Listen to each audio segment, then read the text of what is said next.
മാത്രമല്ല അദ്ദേഹം കൺഫ്യൂസ് ചെയ്തിട്ടുണ്ട്. അതും എനിക്ക് അറിയാം.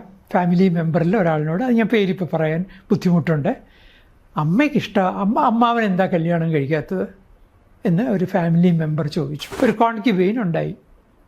എന്ന് മാത്രമല്ല, ആ കോൺക്യുബൈൻ ഉണ്ടായി എന്ന് ഞാൻ പറയുമ്പോൾ എൻ്റെ കയ്യിൽ എല്ലാ തെളിവുകളും ഉണ്ട്. ഒരു ഹോസ്പിറ്റലിൽ വെച്ച് പ്രസവിക്കുന്നത് 4 പേര് അറിയുമെന്ന് വിചാരിച്ചിട്ട് ഒരു പ്രൈവറ്റ് ഹൗസ് വാടകയ്ക്കെടുത്ത് അതിനെ ഹോസ്പിറ്റലാക്കിയിട്ടാണ് ചെയ്തത്. ആ കുട്ടിയെ പിന്നീട് ഹോളി ഏഞ്ചൽസ് കോൺവെൻറ്റിൽ ചേർക്കുകയാണ്. അമ്മയെ പേടിയാണ്. പക്ഷെ അമ്മയ്ക്ക് അറിയാലോ ഈ പേര്. പക്ഷേ ഒഫീഷ്യലായിട്ട് സമ്മതിക്കരുത്, ഭാര്യയായിട്ട് കൊട്ടാരത്തിൽ വിളിച്ച് താമസിപ്പിക്കരുത്. അത് അവർ സ്ട്രിക്റ്റായിട്ട് അമ്മ പറഞ്ഞിരുന്നു. ഒരു കാരണവശാലും കവടിയാർ പാലസിലേക്ക് നീ വിളിച്ചുകൊണ്ട് വരരുത്. പിന്നെ സാഹിത്യ രംഗത്ത് മാത്രമല്ല, ഹിസ്റ്ററി അതിൻ്റെയും ഹിസ്റ്റോറിക്കലായിട്ടും സാറിൻ്റെ ഒപ്പീനിയൻസ് ഭയങ്കര ഒരുപാട് വാല്യൂ ആവുന്നുണ്ട്. അപ്പോൾ ഈ ഹിസ്റ്ററിയിലും സാഹിത്യത്തിലും കടക്കാനുള്ള സാഹചര്യം എങ്ങനെയായിരുന്നു? ഞാനൊരു മലയാളം അധ്യാപകനായിട്ടാണ് തുടങ്ങിയത്.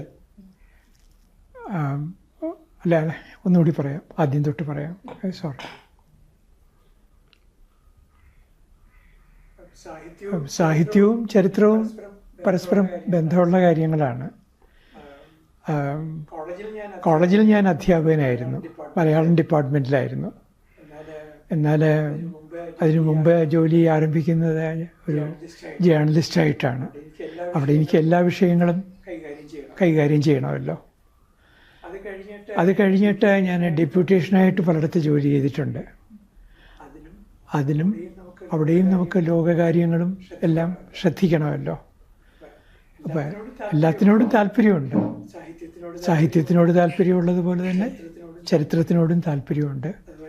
അതുപോലെ കലയുടെ കാര്യത്തിൽ, കലാചരിത്രത്തിൽ വളരെ താല്പര്യത്തോടെ ശ്രദ്ധിക്കാറുണ്ട്. സാറിപ്പോൾ തിരുവിതാംകൂർ ചരിത്രത്തിനെ കുറിച്ച് ഒരു ഒഫീഷ്യലായിട്ട് ആധികാരികമായിട്ടൊരു വോയിസ് ആണ് സാർ എന്നാണ് പറയപ്പെടുന്നത്. തിരുവിതാംകൂർ ചരിത്രത്തിനെ കുറിച്ച് ഇത്രയധികം ഗഹനമായ പഠനം എപ്പോഴാണ് തുടങ്ങിയത്? അതെങ്ങനെയാണ് ആ ഒരു ശാഖയിലേക്ക് വന്നത്? ഈ തിരുവിതാംകൂർ ചരിത്രം എന്ന് പറയുന്നത് കേരള ചരിത്രത്തിൻ്റെ ഭാഗമാണ്. ഇപ്പോൾ കോളേജ് ക്ലാസ്സുകളിൽ ഞാൻ പഠിപ്പിച്ചിരുന്നത് കേരള ചരിത്രമാണ്. അത് കേരള ചരിത്രവും സംസ്കാരവും അങ്ങനെ ഒരു പേപ്പർ തന്നെയുണ്ട്. സാധാരണ അധ്യാപകർ വലിയ താല്പര്യം കാണിക്കാറില്ല, പക്ഷെ ഞാനത് താല്പര്യം കാണിച്ചു. ആ താല്പര്യം കാണിക്കുന്നതിനൊരു പശ്ചാത്തലം ഉണ്ടായിരുന്നു. ഞാൻ ആർക്കിയോളജി പഠിച്ചിട്ടുണ്ട്. എന്ന് മാത്രമല്ല, കുറച്ചു കാലം ആർക്കിയോളജി ഡിപ്പാർട്ട്മെൻറ്റിൽ ജോലി ചെയ്തിട്ടുണ്ട്. ഒരു 5.5 വർഷം ആർക്കിയോളജി ഡിപ്പാർട്ട്മെൻറ്റിൽ ഡോക്യുമെൻറ്റേഷൻ ഓഫീസറായിട്ട് ജോലി ചെയ്തു. മ്യൂസിയോളജിയിലും ആർക്കിയോളജിയിലും ഒരു പ്രാഥമികമായ കാര്യങ്ങൾ മനസ്സിലാക്കാനായിട്ട് പഠിച്ചിട്ടുണ്ട്. ഡിപ്ലോമയൊന്നുമല്ല, സർട്ടിഫിക്കറ്റ് കോഴ്സുകൾ ചെയ്തിട്ടുണ്ട്. അങ്ങനെ സർട്ടിഫിക്കറ്റ് കോഴ്സുകളൊക്കെ ചെയ്ത് ആർക്കിയോളജിയിലും മ്യൂസിയോളജിയിലുമുള്ള ആ പശ്ചാത്തലവുമായിട്ടാണ് ഞാൻ ആർക്കിയോളജി ഡിപ്പാർട്ട്മെൻറ്റിൽ ഡെപ്യൂട്ടേഷനായിട്ട് പോകുന്നത്. അവിടെ പോയിട്ട് തിരിച്ച് കോളേജിലേക്ക് വന്നപ്പോൾ സ്വാഭാവികമായി ഞാൻ കേരള ചരിത്രമാണ് പഠിപ്പിക്കാൻ തുടങ്ങിയത്. കേരള ചരിത്രത്തിൻ്റെ ഭാഗമായിട്ട് തീർച്ചയായിട്ടും തിരുവിതാംകൂർ ചരിത്രം ഉണ്ടാവും. അപ്പോൾ നമുക്ക് വളരെ കൗതുകം തോന്നുന്നൊരു കാര്യം എന്താണെന്ന് പറഞ്ഞാൽ, ഒരു ഡച്ച് ഈസ്റ്റ് ഇന്ത്യ കമ്പനി ഒരു കച്ചവട കമ്പനിയാണ്. 17-ാം നൂറ്റാണ്ടിൽ അവർ ഏഷ്യയിൽ വലിയ പ്രാധാന്യത്തോടെയാണ് അവർ കടന്നു വന്നത്. എന്ന് മാത്രമല്ല, ശ്രീലങ്ക അവർ അനായാസമായിട്ട് പിടിച്ചെടുത്തു. അതുപോലെ ഇന്തോനേഷ്യ അവർ പിടിച്ചെടുത്തു. അപ്പോൾ അങ്ങനെയുള്ള ആ ഡച്ച് ഈസ്റ്റ് ഇന്ത്യ കമ്പനിയെ പരാജയപ്പെടുത്തിയത് ഒരു തിരുവിതാംകൂറിലെ രാജാവാണ്, മാർത്താണ്ഡവർമ്മ. അങ്ങനെയാണ് അതിന് തിരുവിതാംകൂറിനെ അങ്ങനെ പരാജയപ്പെടുത്താൻ സാധിച്ചത്. അല്ലെങ്കിൽ യുദ്ധം ചെയ്യാനുള്ള ധൈര്യം എങ്ങനെ ഉണ്ടായി? അതൊക്കെ ആലോചിക്കുമ്പോൾ തിരുവിതാംകൂർ ചരിത്രത്തെപ്പറ്റി കൂടുതൽ അറിയണമെന്ന് തോന്നി. പത്മനാഭസ്വാമി ക്ഷേത്രവുമായിട്ട് സ്വാഭാവികമായിട്ടൊരു തിരുവനന്തപുരത്തുകാരനെന്ന നിലയിൽ പത്മനാഭസ്വാമി ക്ഷേത്രവുമായിട്ട് അടുപ്പമുണ്ടായി. ആ ക്ഷേത്രവുമായിട്ട് പലതരത്തിലും അവിടെ പോകാൻ ഇടയായി. അങ്ങനെ വന്നു കഴിഞ്ഞപ്പോൾ പത്മനാഭസ്വാമി ക്ഷേത്രം പോലെയുള്ളൊരു മോണ്യുമെൻറ്റ്, സ്മാരകം മാർത്താണ്ഡവർമ്മയുടേത് നമ്മുടെ മുമ്പിൽ പ്രത്യക്ഷമായിട്ടുണ്ട്. എങ്ങനെ വന്നു ഈ ഒരു പത്മനാഭസ്വാമി ക്ഷേത്രം, അവിടുത്തെ അളവറ്റ സമ്പത്ത് എങ്ങനെ വന്നു, അതിനെപ്പറ്റിയൊക്കെ സ്വാഭാവികമായിട്ട് ആലോചിക്കാൻ തുടങ്ങി. അന്ന് ഈ സമ്പത്തിനെ പറ്റിയുള്ള കൃത്യമായ വിവരങ്ങളൊന്നും ആർക്കും തന്നെ ഉണ്ടായിരുന്നില്ല, എനിക്കും ഉണ്ടായിരുന്നില്ല. പക്ഷേ അവിടെ സമ്പത്തുണ്ടായിരുന്നു എന്ന കാര്യം വ്യക്തമാണ്. എങ്ങനെ? മതിലകം രേഖകളിൽ ഈ സമ്പത്തിനെ പറ്റി പരാമർശങ്ങളുണ്ട്, നിലവറകളെപ്പറ്റി പറയുന്നുണ്ട്. ആ നിലവറകളിലെ സമ്പത്തിനെ പറ്റി, അത് നൽകിയ ആ സമ്പത്ത് എങ്ങനെ അവിടെ വന്നു, ആരെല്ലാമാണ് തുടർന്ന് അതിന് വീണ്ടും കാണിക്കകൾ കൊടുത്തുകൊണ്ടിരുന്നത്, അതൊക്കെ മതിലകം രേഖകളിൽ നിന്ന് നമുക്ക് മനസ്സിലാക്കാൻ സാധിക്കും. അപ്പോൾ അതിനെപ്പറ്റി കൂടുതൽ അന്വേഷിക്കാൻ തോന്നി. വാസ്തവത്തിൽ മതിലകം രേഖകളാണ് പത്മനാഭസ്വാമി ക്ഷേത്രത്തിൻ്റെ ഏറ്റവും വലിയ അമൂല്യ നിധി എന്ന് വിശ്വസിക്കുന്ന ഒരാളാണ് ഞാൻ. പക്ഷെ ആ രേഖകൾ ഇപ്പോൾ വളരെ ഡിലാപ്പിഡേറ്റഡ് ഒരു കണ്ടീഷനിലല്ലേ ഉള്ളത്? പറഞ്ഞത് വളരെ ശരിയാണ്. വളരെ ഒരു പത്തറ്റിക് കണ്ടീഷനിൽ ആയിരുന്നു. ഇപ്പോൾ കുറച്ച് മെച്ചപ്പെട്ടിട്ടുണ്ട്. പോരാ, ഇനിയും ഒരുപാട് ശ്രദ്ധിക്കാനുണ്ട്. ഇടക്കാലത്ത് വളരെ വളരെ അവഗണനയിലായിരുന്നു. ഒരു ചെറിയ മാറ്റം ഈ പത്മനാഭസ്വാമി ക്ഷേത്രത്തിലെ സ്വത്തിനെ പറ്റിയൊക്കെ പത്രവാർത്തകൾ വന്നതോടുകൂടി ക്ഷേത്രത്തിനൊരു ഫോക്കസ് വന്നു. അതുകൊണ്ട് ഈ മതിലകം രേഖകളെപ്പറ്റി പണ്ടത്തേക്കാൾ കൂടുതൽ ഒരു ഗൗരവത്തോടെ ആളുകൾ കാണാൻ തുടങ്ങിയിട്ടുണ്ട്. റിസർച്ചേഴ്സും വന്നു തുടങ്ങി. പണ്ടത്തേക്കാൾ കൂടുതൽ ആളുകൾ ഇപ്പോൾ മതിലകം രേഖയെപ്പറ്റി പഠിക്കുന്നുണ്ട്. മതിലകം രേഖയെപ്പറ്റി തന്നെ പുസ്തകങ്ങൾ വരുന്നുണ്ട് ഇപ്പോൾ. പക്ഷെ പണ്ട് അതല്ല സ്ഥിതി. ഒന്നും ഇവിടെ തുറന്നു പറയാൻ പാടില്ലാത്ത ഒരു രാജഭരണത്തിന് ഒരുപാട് ഗുണങ്ങളുണ്ട്. ഈ മൊണാർക്കിക്ക് ഒരുപാട് ഗുണമുണ്ടെങ്കിലും ദോഷവുമുണ്ട്. നമ്മൾ ഈ ജനാധിപത്യ വ്യവസ്ഥയിൽ ചിന്തിക്കുന്നത് പോലെയുള്ള ഒരു അഭിപ്രായ സ്വാതന്ത്ര്യവും അന്ന് ഉണ്ടായിരുന്നില്ല. അപ്പോൾ അതുകൊണ്ട് തന്നെ ഈ രാജാക്കന്മാർക്ക് അഹിതമായിട്ട് എന്തെങ്കിലും വരുമോ എന്ന ഭയം കൊണ്ട് ആളുകൾ ഗവേഷണത്തിന് തന്നെ തയ്യാറായില്ല. പറഞ്ഞാൽ ചിരി വരും. വി നരസിംഹൻ തമ്പി എന്ന് പറഞ്ഞൊരു ഗ്രന്ഥകാരൻ, അദ്ദേഹം നിരുപദ്രവമായൊരു പുസ്തകം മതിലകം രേഖകളെ അടിസ്ഥാനമാക്കി എഴുതി. അദ്ദേഹം ഹെഡ് ട്രാൻസ്ലേറ്ററായിരുന്നു സ്റ്റേറ്റിൻ്റെ. ആ പേര് തന്നെ ആർക്കും അറിയണമെന്നില്ല നിങ്ങൾക്ക്. വി നരസിംഹൻ. ആ പുസ്തകത്തിൻ്റെ പേര് തിരുവിതാംകൂർ വലിയ കൊട്ടാരവും തിരുവിതാംകൂർ രാജവംശവും. അപ്പോൾ ഇറങ്ങിക്കഴിഞ്ഞപ്പോൾ അദ്ദേഹം ഒരു കോപ്പിയുമായിട്ട് അദ്ദേഹം തിരുവിതാംകൂറിലെ അമ്മ മഹാറാണി സേതു പാർവതിബായിയെ കാണാൻ പോവുകയാണ്.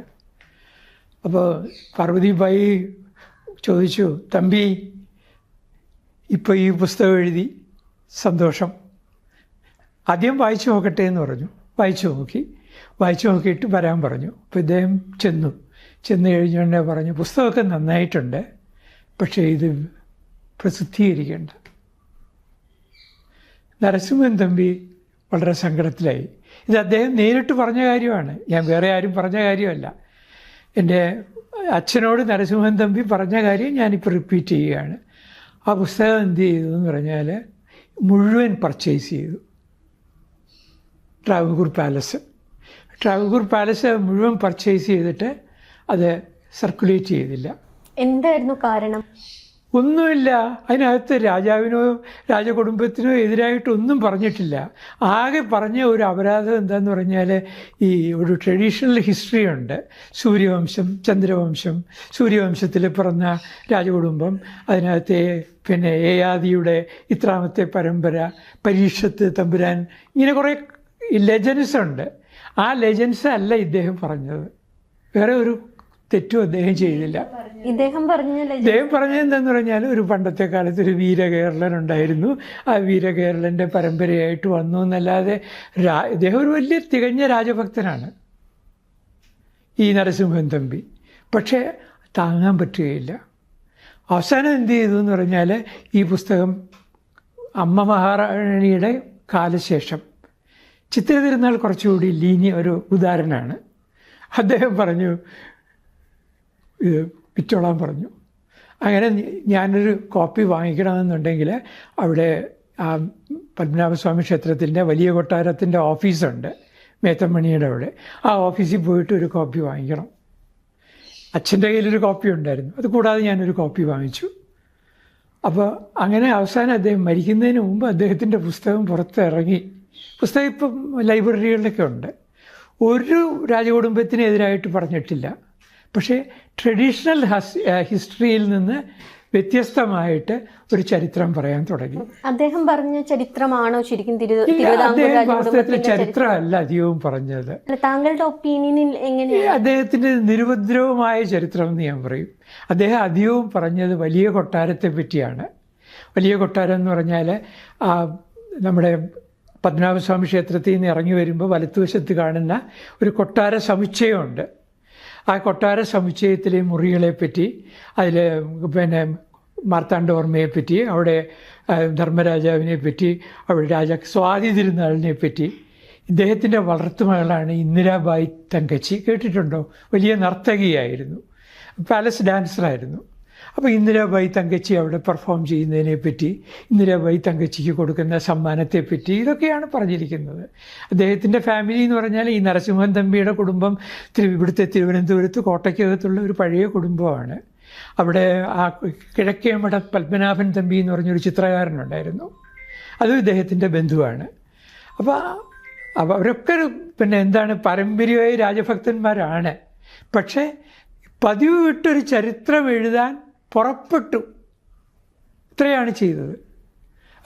പുസ്തകത്തിന് പാരിതോഷികമൊക്കെ കൊടുത്തു കേട്ടോ, മുഴുവൻ വിലയും കൊടുത്തു. തീർന്നില്ല. ഞാൻ വേറൊരു ഉദാഹരണം പറയാം. നമ്മുടെ ട്രാവൻകൂർ ആർക്കിയോളജി ഡിപ്പാർട്ട്മെൻറ്റ്, ഈ ട്രാവൻകൂർ ആർക്കിയോളജി ഡിപ്പാർട്ട്മെൻറ്റിൻ്റെ സൂപ്രണ്ടൻ്റ് എന്നാണ് അന്ന് പറഞ്ഞിരുന്നത്. ഡയറക്ടർ ആയി അവസാനം അദ്ദേഹം ആർ വാസുദേവ പൊതുവാൾ. അദ്ദേഹത്തിനോട് കമ്മീഷൻ ചെയ്തിട്ട് ഒരു ട്രാവൻകൂർ ഹിസ്റ്ററി എഴുതാനായിട്ട് ആവശ്യപ്പെട്ടു. പാലസ് ആവശ്യപ്പെട്ടു. നന്ദരം ഇംഗ്ലീഷാണ്. പച്ചയ്യപ്പാസ് കോളേജിലെ ഇംഗ്ലീഷ് അധ്യാപകനായിരുന്നു, അതോ ഹിസ്റ്ററി അധ്യാപകനോ. അദ്ദേഹം ഇവിടുത്തെ ആർക്കിയോളജി ഡിപ്പാർട്ട്മെൻറ്റിൽ വരികയാണ്.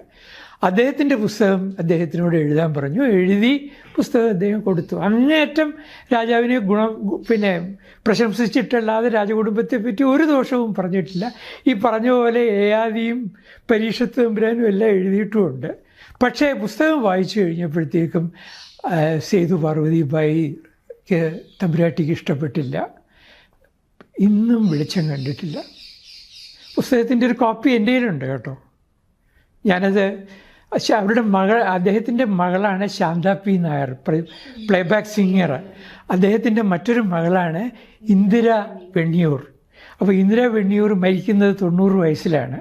അപ്പോൾ കോവിഡ് കാലത്തൊക്കെ അവർ നിരന്തരം എന്നെ ഫോൺ ചെയ്തിട്ട് പറയും, എങ്ങനെയെങ്കിലും ഈ പുസ്തകം പബ്ലിഷ് ചെയ്യാൻ ഞാൻ വിചാരിച്ചാൽ പറ്റുമോ എന്നൊക്കെ ചോദിക്കും. ഞാൻ പറഞ്ഞു എന്നെക്കൊണ്ട് പറ്റുകയില്ല എന്ന് പറയും. ആ പുസ്തകത്തിനകത്ത് പക്ഷേ അവരാഗ്രഹിക്കുന്നത് പോലെയുള്ളൊരു ചരിത്രമല്ല. ഇനി ഞാൻ വേറൊരു ഉദാഹരണം പറയാം. ഈ പുസ്തകത്തിന് എന്താ സംഭവിച്ചത്? ഈ പുസ്തകത്തിൻ്റെ ടൈപ്ഡ് വേർഷന് അവർ വിലയ്ക്ക് അവർ അതിനിപ്പോൾ റെമ്യൂണറേഷൻ കൊടുത്തു. അദ്ദേഹം അന്ന് താമസിക്കുന്നത് പത്മനാഭസ്വാമി ടെമ്പിളിൻ്റെ ഒരു കെട്ടിടത്തിലാണ് താമസിക്കുന്നത്. ഇപ്പോൾ അവിടുത്തെ ഉത്സവ മഠത്തിലായിരുന്നു താമസിക്കുന്നത്. അദ്ദേഹത്തിൻ്റെ ഇന്ന് വാടക പോലും അവർ വാങ്ങിക്കുന്നില്ല. അദ്ദേഹത്തിന് വളരെ കാരണം ഈ സേതു പാർവതിബായിക്കൊരു വലിയ ആൻറ്റി കളക്ഷനുണ്ട്. നിങ്ങൾക്ക് ആർക്കും അറിയാൻ വയ്യാത്തൊരു റയറായിട്ടുള്ള ഇന്നും പാലസിനുണ്ട്. ഇപ്പോഴും കുറേയൊക്കെ അത് ഡിസ്പോസ് ചെയ്തു. അപ്പോൾ ആ ആൻറ്റി കളക്ഷൻ വാങ്ങിക്കുമ്പോൾ എക്സ്പെർട്ടായിട്ട് ഇദ്ദേഹത്തെ കൊണ്ടാണ് ഒപ്പീനിയൻ പറയിപ്പിച്ചിരുന്നത്. ഒരു ചോള ബ്രോൺസ് കിട്ടുമ്പോൾ ഒറിജിനൽ ചോള ബ്രോൺസും ഉണ്ട്, കുംഭകോണത്തുണ്ടാക്കുന്ന ഇമിറ്റേഷനും ഉണ്ട്. ഇത് തമ്മിൽ തിരിച്ചറിയണമെന്നുണ്ടെങ്കിൽ വാസുദേവ പൊതുവാൾ ആണെന്ന് പറഞ്ഞിരുന്നത്. അത്ര അടുപ്പമാണ് റിട്ടയർ ചെയ്തതിന് ശേഷവും. പക്ഷേ വാസുദേവ പൊതുവാളിനോട് വളരെ നന്നായിട്ടാണ് പെരുമാറിയത്. വാസുദേവ പൊതുവാൾ മരിക്കുന്നത് വരെ അദ്ദേഹത്തിൻ്റെ ഇന്ന് വാടക പോലും വാങ്ങിച്ചിരുന്നില്ല. ഞാൻ മൂന്നാമതൊരു ഉദാഹരണം പറയാം. Travancore state manual. നമുക്ക് 2 മാനുവലുകളുണ്ട്. ആദ്യത്തേത് വി നാഗമയ്യ തയ്യാറാക്കിയത്, രണ്ടാമത്തേത് ടി.കെ. വേലുപ്പിള്ള തയ്യാറാക്കിയത്. അദ്ദേഹത്തിനെ സഹായിച്ചത് ശൂരനാട് കുഞ്ഞമ്പിള്ള. അപ്പോൾ ഈ ടി.കെ. വേലുപ്പിള്ള എന്ന് പറഞ്ഞാൽ അന്നത്തെ പ്രജാസഭയുടെ അധ്യക്ഷനാണ്, സ്പീക്കർ, വലിയ പദവിയാണ്. അപ്പോൾ ഈ ടി.കെ. വേലുപ്പിള്ള തയ്യാറാക്കിയ സ്റ്റേറ്റ് മാനുവലിൽ പറയുന്നുണ്ട്, ഉമയമ്മ റാണി മക്കളില്ലായിരുന്നു. കളിപ്പാൻകുളം എന്ന് പറഞ്ഞ സ്ഥലത്ത് വെച്ച്, മണക്കാട്ടിനടുത്താണ്, ഈ കളിപ്പാൻകുളം എന്ന് പറയുന്ന സ്ഥലത്ത് വെച്ച് ഉമയമ്മ റാണിയുടെ 5 മക്കളെ 8 വീട്ടിൽ പിള്ളമാർ കൊന്നു. ഇതാണ് ട്രഡീഷണൽ ഹിസ്റ്ററി. ഉമാ കേരളം എന്ന് പറയുന്ന പുസ്തകത്തിൽ ശൂരനാട് ഉള്ളൂർ പരമേശ്വരയ്യരുടെ ഉമാ കേരളത്തിൽ ഇത് എഴുതിയിട്ടുണ്ട്. ഇതിന് തെറ്റാണെന്നും ഈ ഉമയമ്മ റാണിക്ക് കുഞ്ഞുങ്ങളേ ഉണ്ടായിരുന്നില്ല എന്നും, അവർക്ക് ഒന്നിലേറെ ഭർത്താക്കന്മാരുണ്ട്, ആ കാര്യം പറഞ്ഞില്ല. പറയാതെ ഒരേ സമയമല്ല, ഒരാൾ മാറ്റി പണ്ടത്തെ രീതി അനുസരിച്ച്. പക്ഷേ ഇവർക്ക് സന്താനങ്ങളില്ല, മക്കളില്ല എന്നുള്ള വിവരം പറഞ്ഞതുകൊണ്ട് അത് സ്റ്റോപ്പ് ചെയ്തു. ഗവൺമെൻറ്റാണ് സ്റ്റേറ്റ് മാനുവലിന് പണം കൊടുക്കുന്നത്, അപ്പോയിൻ്റ് ചെയ്തത്. അവസാനം ഇത് പ്രജാസഭയിൽ വന്നു, ശ്രീമൂലം അസംബ്ലിയിൽ ഇതൊരു ക്വസ്റ്റ്യനായിട്ട് വന്നപ്പോൾ അവരെന്ത് ചെയ്തു എന്ന് പറഞ്ഞാൽ ഒരു സ്ലിപ്പോടുകൂടി അത് റിലീസ് ചെയ്തു. ഇതിനകത്തെ കണ്ടൻറ്റ് ഞങ്ങൾ അംഗീകരിക്കുന്നില്ല, ഇതിൻ്റെ ഉള്ളടക്കം എന്ന് പറയുന്നത് ഞങ്ങൾ ഓൺ ചെയ്യുന്നില്ല എന്ന് പറഞ്ഞിട്ടാണ് ഈ ബുക്ക്. തീർന്നില്ല.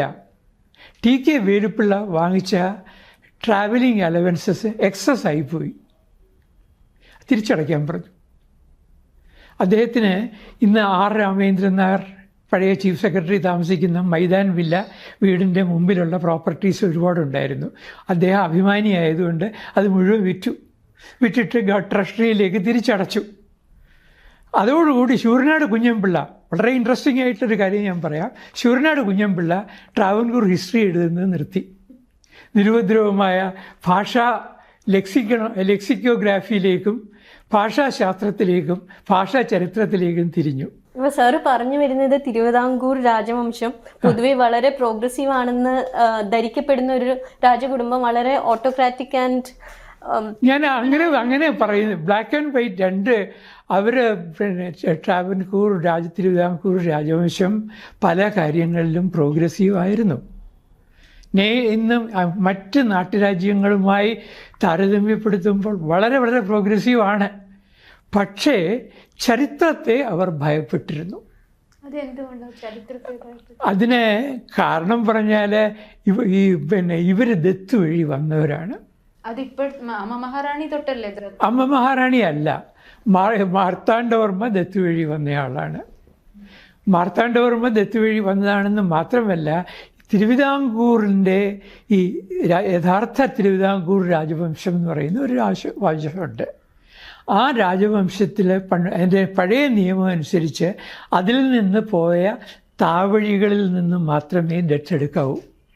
അതായത് കീഴ്പേരൂരിൽ സ്റ്റാർട്ട് ചെയ്യുന്ന ഒരു വംശം, അതിനു മുമ്പ് ഇരണിയിൽ നിന്ന് സ്റ്റാർട്ട് ചെയ്യുന്ന ഒരു വംശം, അതിനു മുമ്പ് വടശ്ശേരിയിൽ നിന്ന് ചെയ്യുന്ന ഒരു വംശം. കിളിമാനൂർ ഇവരുടെ അല്ലേ? കിളിമാനൂർ ഭർത്താക്കന്മാരുടെയാണ്. അവരൊരു ബന്ധവുമില്ല, താവഴി വരികയില്ല. അത് ഭർത്തൃവംശമാണ്. അപ്പോൾ ഈ തൃപ്പാപ്പൂർ എന്ന് പറയുന്ന വംശം, അത് കഴിഞ്ഞിട്ട് അതിൻ്റെ ബ്രാഞ്ചായിട്ട് ഇളയടത്ത് സ്വരൂപം, പിന്നെ വേറൊരു താവഴിയായിട്ട് ദേശിങ്ങനാട്, വേറൊരു താവഴിയായിട്ട് പേരകം, ഇങ്ങനെ താവഴികളുണ്ട്. ഈ താവഴികളിൽ നിന്ന് മാത്രമേ ദത്തെടുക്കാവൂ ഒരാൾ ഇല്ലാണ്ട് വന്നാൽ. ഈ താവഴികളെ തമ്മിൽ യുണൈറ്റ് ചെയ്തിരുന്ന ഫോഴ്സ് എന്ന് പറയുന്നത് പത്മനാഭസ്വാമി ക്ഷേത്രമാണ്.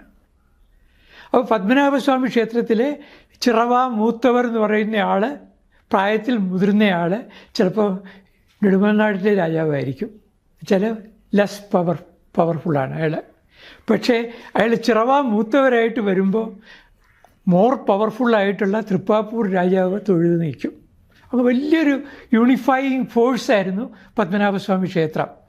ആ സിസ്റ്റത്തെ മുഴുവൻ തകർക്കുന്നത് ഉമയമ്മ റാണിയാണ്. ഉമയമ്മ റാണി ആദ്യമായിട്ട് എന്ത് ചെയ്തു എന്ന് പറഞ്ഞാൽ, അവർ കൊച്ചിയുടെ ഒരു ബ്രാഞ്ചായിട്ടുള്ള അവിടെ ഒരു കൊച്ചിയിലെ മൂത്ത താവഴി എന്ന് പറയും, ആ മൂത്ത താവഴിയുടെ അവരുടെ ഒരു ബ്രാഞ്ചുണ്ട്, അവിടുന്ന് ദത്തെടുക്കാൻ തുടങ്ങി. കുറച്ച് കഴിഞ്ഞിട്ട് ഈ പറഞ്ഞതുപോലെ കോലത്ത് നാട്ടിൽ നിന്ന് ദത്തെടുക്കാൻ തുടങ്ങി. അങ്ങനെ കോലത്ത് നാട്ടിൽ നിന്ന് ദത്തെടുത്ത 2 തമ്പുരാട്ടിമാരെ ദത്തെടുക്കുകയാണ്. അതിൽ പള്ളിക്കോവിലകം എന്ന് പറയുന്ന ഒരു കോവിലകത്ത് നിന്ന് ദത്തെടുത്ത വന്ന ആളാണ് മാർത്താണ്ഡവർമ്മ. ഈ മാർത്താണ്ഡവർമ്മ, പക്ഷേ ഒരു കാര്യമുണ്ട്, മാർത്താണ്ഡവർമ്മയെ അല്ല ദത്തെടുക്കുന്നത്, അവിവാഹിത ആയിരിക്കുമ്പോൾ വിവാഹം കഴിക്കുന്നതിന് മുമ്പ് കന്യകയെ ദത്തെടുക്കണം. ആ കന്യകയെ വിവാഹം കഴിക്കേണ്ടത് ആരാണ്? ഈ പറയുന്ന കിളിമാനൂരിലെ അംഗമായിരിക്കണം കല്യാണം കഴിക്കേണ്ടത്. മാർത്താണ്ഡവർമ്മയുടെ അമ്മയുടെ പേര് ഉമയെന്നാണ്. ഉമയെ കല്യാണം കഴിച്ച് രാഘവൻ തമ്പുരാൻ, രാഘവവർമ്മൻ തമ്പുരാൻ കിളിമാനൂരിലെ ആളാണ്. അതിലുണ്ടായ സന്താനമാണ് മാർത്താണ്ഡവർമ്മ.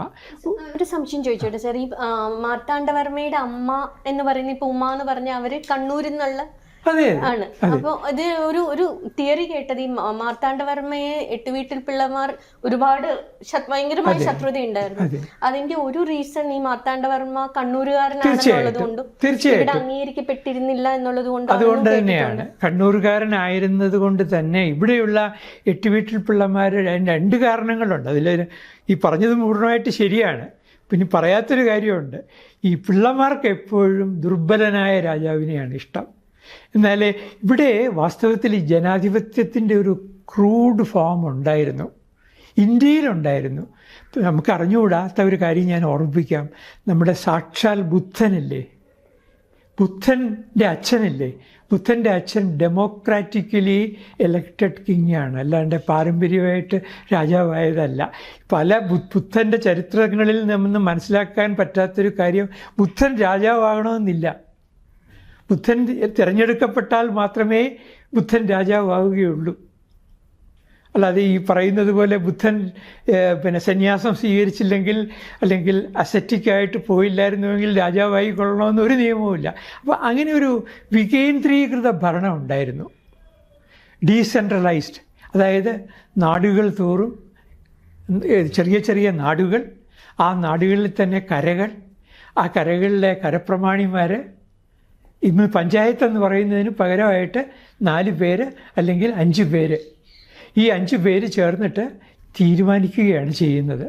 അവരാണ് തീരുമാനിക്കുന്നത് ആരായിരിക്കണം രാജാവെന്ന്. ഇപ്പോൾ ഉദാഹരണത്തിന് ഒരു രാജാവിന് ശാരീരികമായ വൈകല്യമുണ്ട്, അയാൾ രാജാവാക്കുകയില്ല. നെടുമങ്ങാട്ട് ഒരു രാജാവ് ഉണ്ടായിരുന്നു, ചിത്തിര തിരുനാൾ എന്നാണ് അദ്ദേഹത്തിൻ്റെയും പേര്, മാർത്താണ്ഡവർമ്മ എന്നാണ് പേര്. നമ്മളാരും കേട്ടിട്ടില്ല.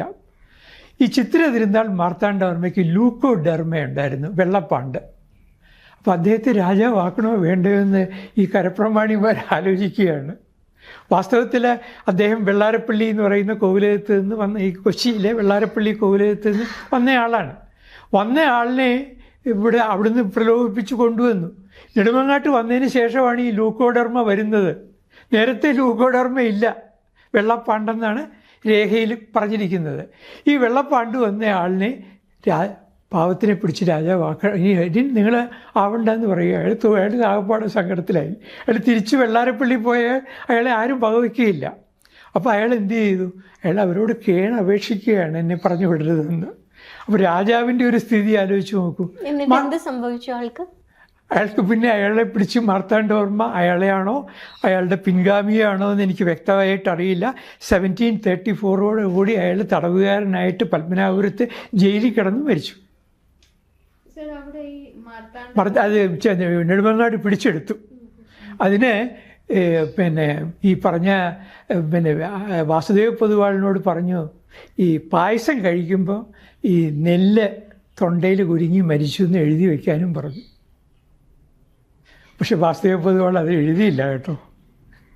വാസ്തവത്തിൽ മാർത്താണ്ഡവർമ്മയുടെ ജയിലിൽ കിടന്ന് മരിക്കുകയാണ് ചെയ്തത് 1734. സർ, ഈ ദത്തിൻ്റെ കൺസെപ്റ്റിൽ ഒരു സംശയം ചോദിക്കട്ടെ. ഇത് മറ്റ് റോയൽ ഫാമിലീസിൽ നിന്ന് തന്നെ വേണമെന്നുണ്ടോ, അതോ ഏത് തരം നായർ ഫാമിലിയിൽ നിന്നും വരാം? അല്ല, ദത്ത് എന്ന് പറയുന്നത് ഈ പറയുന്ന ഈ വേണാടിൻ്റെ ബ്രാഞ്ചസിൽ നിന്ന് മാത്രമേ പണ്ട് കാലത്ത് നടന്നിരുന്നുള്ളൂ. ഇത് സ്റ്റാർട്ട് ചെയ്യുന്നത് വേണാടായിട്ടാണ്. അത് ഞാൻ ആ ചരിത്രത്തിലേക്ക്, ഞാൻ ഈ പുസ്തകത്തിൽ ഇതെല്ലാം വളരെ ബ്രീഫായിട്ട് പറയുന്നുണ്ട്. എൻ്റെ മാഞ്ഞുപോയ ശംഖുമുദ്രയിൽ, അതായത് പഴുവേട്ടരയന്മാരുടെ ഒരു കുടുംബം, അധിയമാന്മാരിൽ നിന്ന് പഴുവേട്ടരയന്മാർ, ആ പഴുവേട്ടരയൻ തിരുവട്ടാറിൽ വരുന്നു, അവരെ 1000 രാജാക്കന്മാർ വിവാഹം കഴിക്കുന്നു, 1000 കഴിക്കുകയുള്ളൂ. അപ്പോൾ അതിലുണ്ടാകുന്ന മക്കൾ, അതിലുണ്ടാകുന്ന പിന്നീട് ബ്രാഞ്ചസ് വരികയാണ്. 12-ാം നൂറ്റാണ്ടിന് ശേഷമാണ് ഈ ബ്രാഞ്ചസ് വരുന്നത്. അപ്പോൾ എവിടെയെങ്കിലും ഒരു അടുത്ത ആളില്ലാതെ വരികയാണെങ്കിൽ മറ്റേ ബ്രാഞ്ചിൽ നിന്ന് വിവാഹം കഴിക്കും. പക്ഷേ ഇത് ഇതൊക്കെ പോയിട്ട് അകലെയുള്ള ഈ കോലത്ത് നാട്ടിൽ നിന്ന് ദത്തെടുക്കുന്നതാണ് ഈ മാടമ്പിമാരെ ഒരു പാഠം പഠിപ്പിക്കാൻ നല്ലതെന്ന് ഉമയമ്മ റാണിയെ അഡ്വൈസ് ചെയ്തത് കോട്ടയം കേരളവർമ്മയാണ്. കോട്ടയം കേരളവർമ്മ എന്ന് പറഞ്ഞാൽ അദ്ദേഹം തലശ്ശേരിക്കാരനാണ്. ഇന്നത്തെ പിണറായി ഉൾപ്പെടെയുള്ള സ്ഥലം. ഞാനൊരിക്കലും ഒരു തമാശയായിട്ട് എഴുതി, ഈ കണ്ണൂരുകാരും യോഗം ചെയ്തവരാണ്. കാരണം കേരളം ഭരിക്കാനായിട്ട് അവർക്കാണ് അവസരം കിട്ടുക. അത് ജനാധിപത്യത്തിലും അത് തുടരുകയാണ്. മാർത്താണ്ഡവർമ്മയുടെ കാലം തൊട്ട് കണ്ണൂരുകാരാണ് ഭരിക്കുന്നത്. അത് കഴിഞ്ഞ് കെ നായനാർ 10 വർഷം ഭരിച്ചു. കരുണാകരൻ 10 വർഷമോ 10 അതിൽ കൂടുതൽ ഭരിച്ചു. അല്ലെങ്കിൽ അതുപോലെ തന്നെ ഇപ്പോൾ പിണറായി 10 വർഷം ഭരിക്കുന്നു. അപ്പോൾ ഇത് കണ്ണൂരുകാരുടെ ഒരു യോഗമാണ്. അതിന് പണ്ട് മുതലേ ഇങ്ങനെയാണ്. വീണ്ടും പറയട്ടെ, ഈ മാർത്താണ്ഡവർമ്മ എന്ന് പറയുന്ന ഭരണാധികാരി അന്നത്തെ നിയമം അനുസരിച്ച് ഇവിടെ വന്നതിൽ തെറ്റില്ല. പക്ഷേ ആ നിയമം എന്ന് പറയുന്നത് ഇടക്കാലത്തുണ്ടായ നിയമമാണ്, ആദ്യം മുതലുണ്ടായിരുന്ന നിയമമല്ല.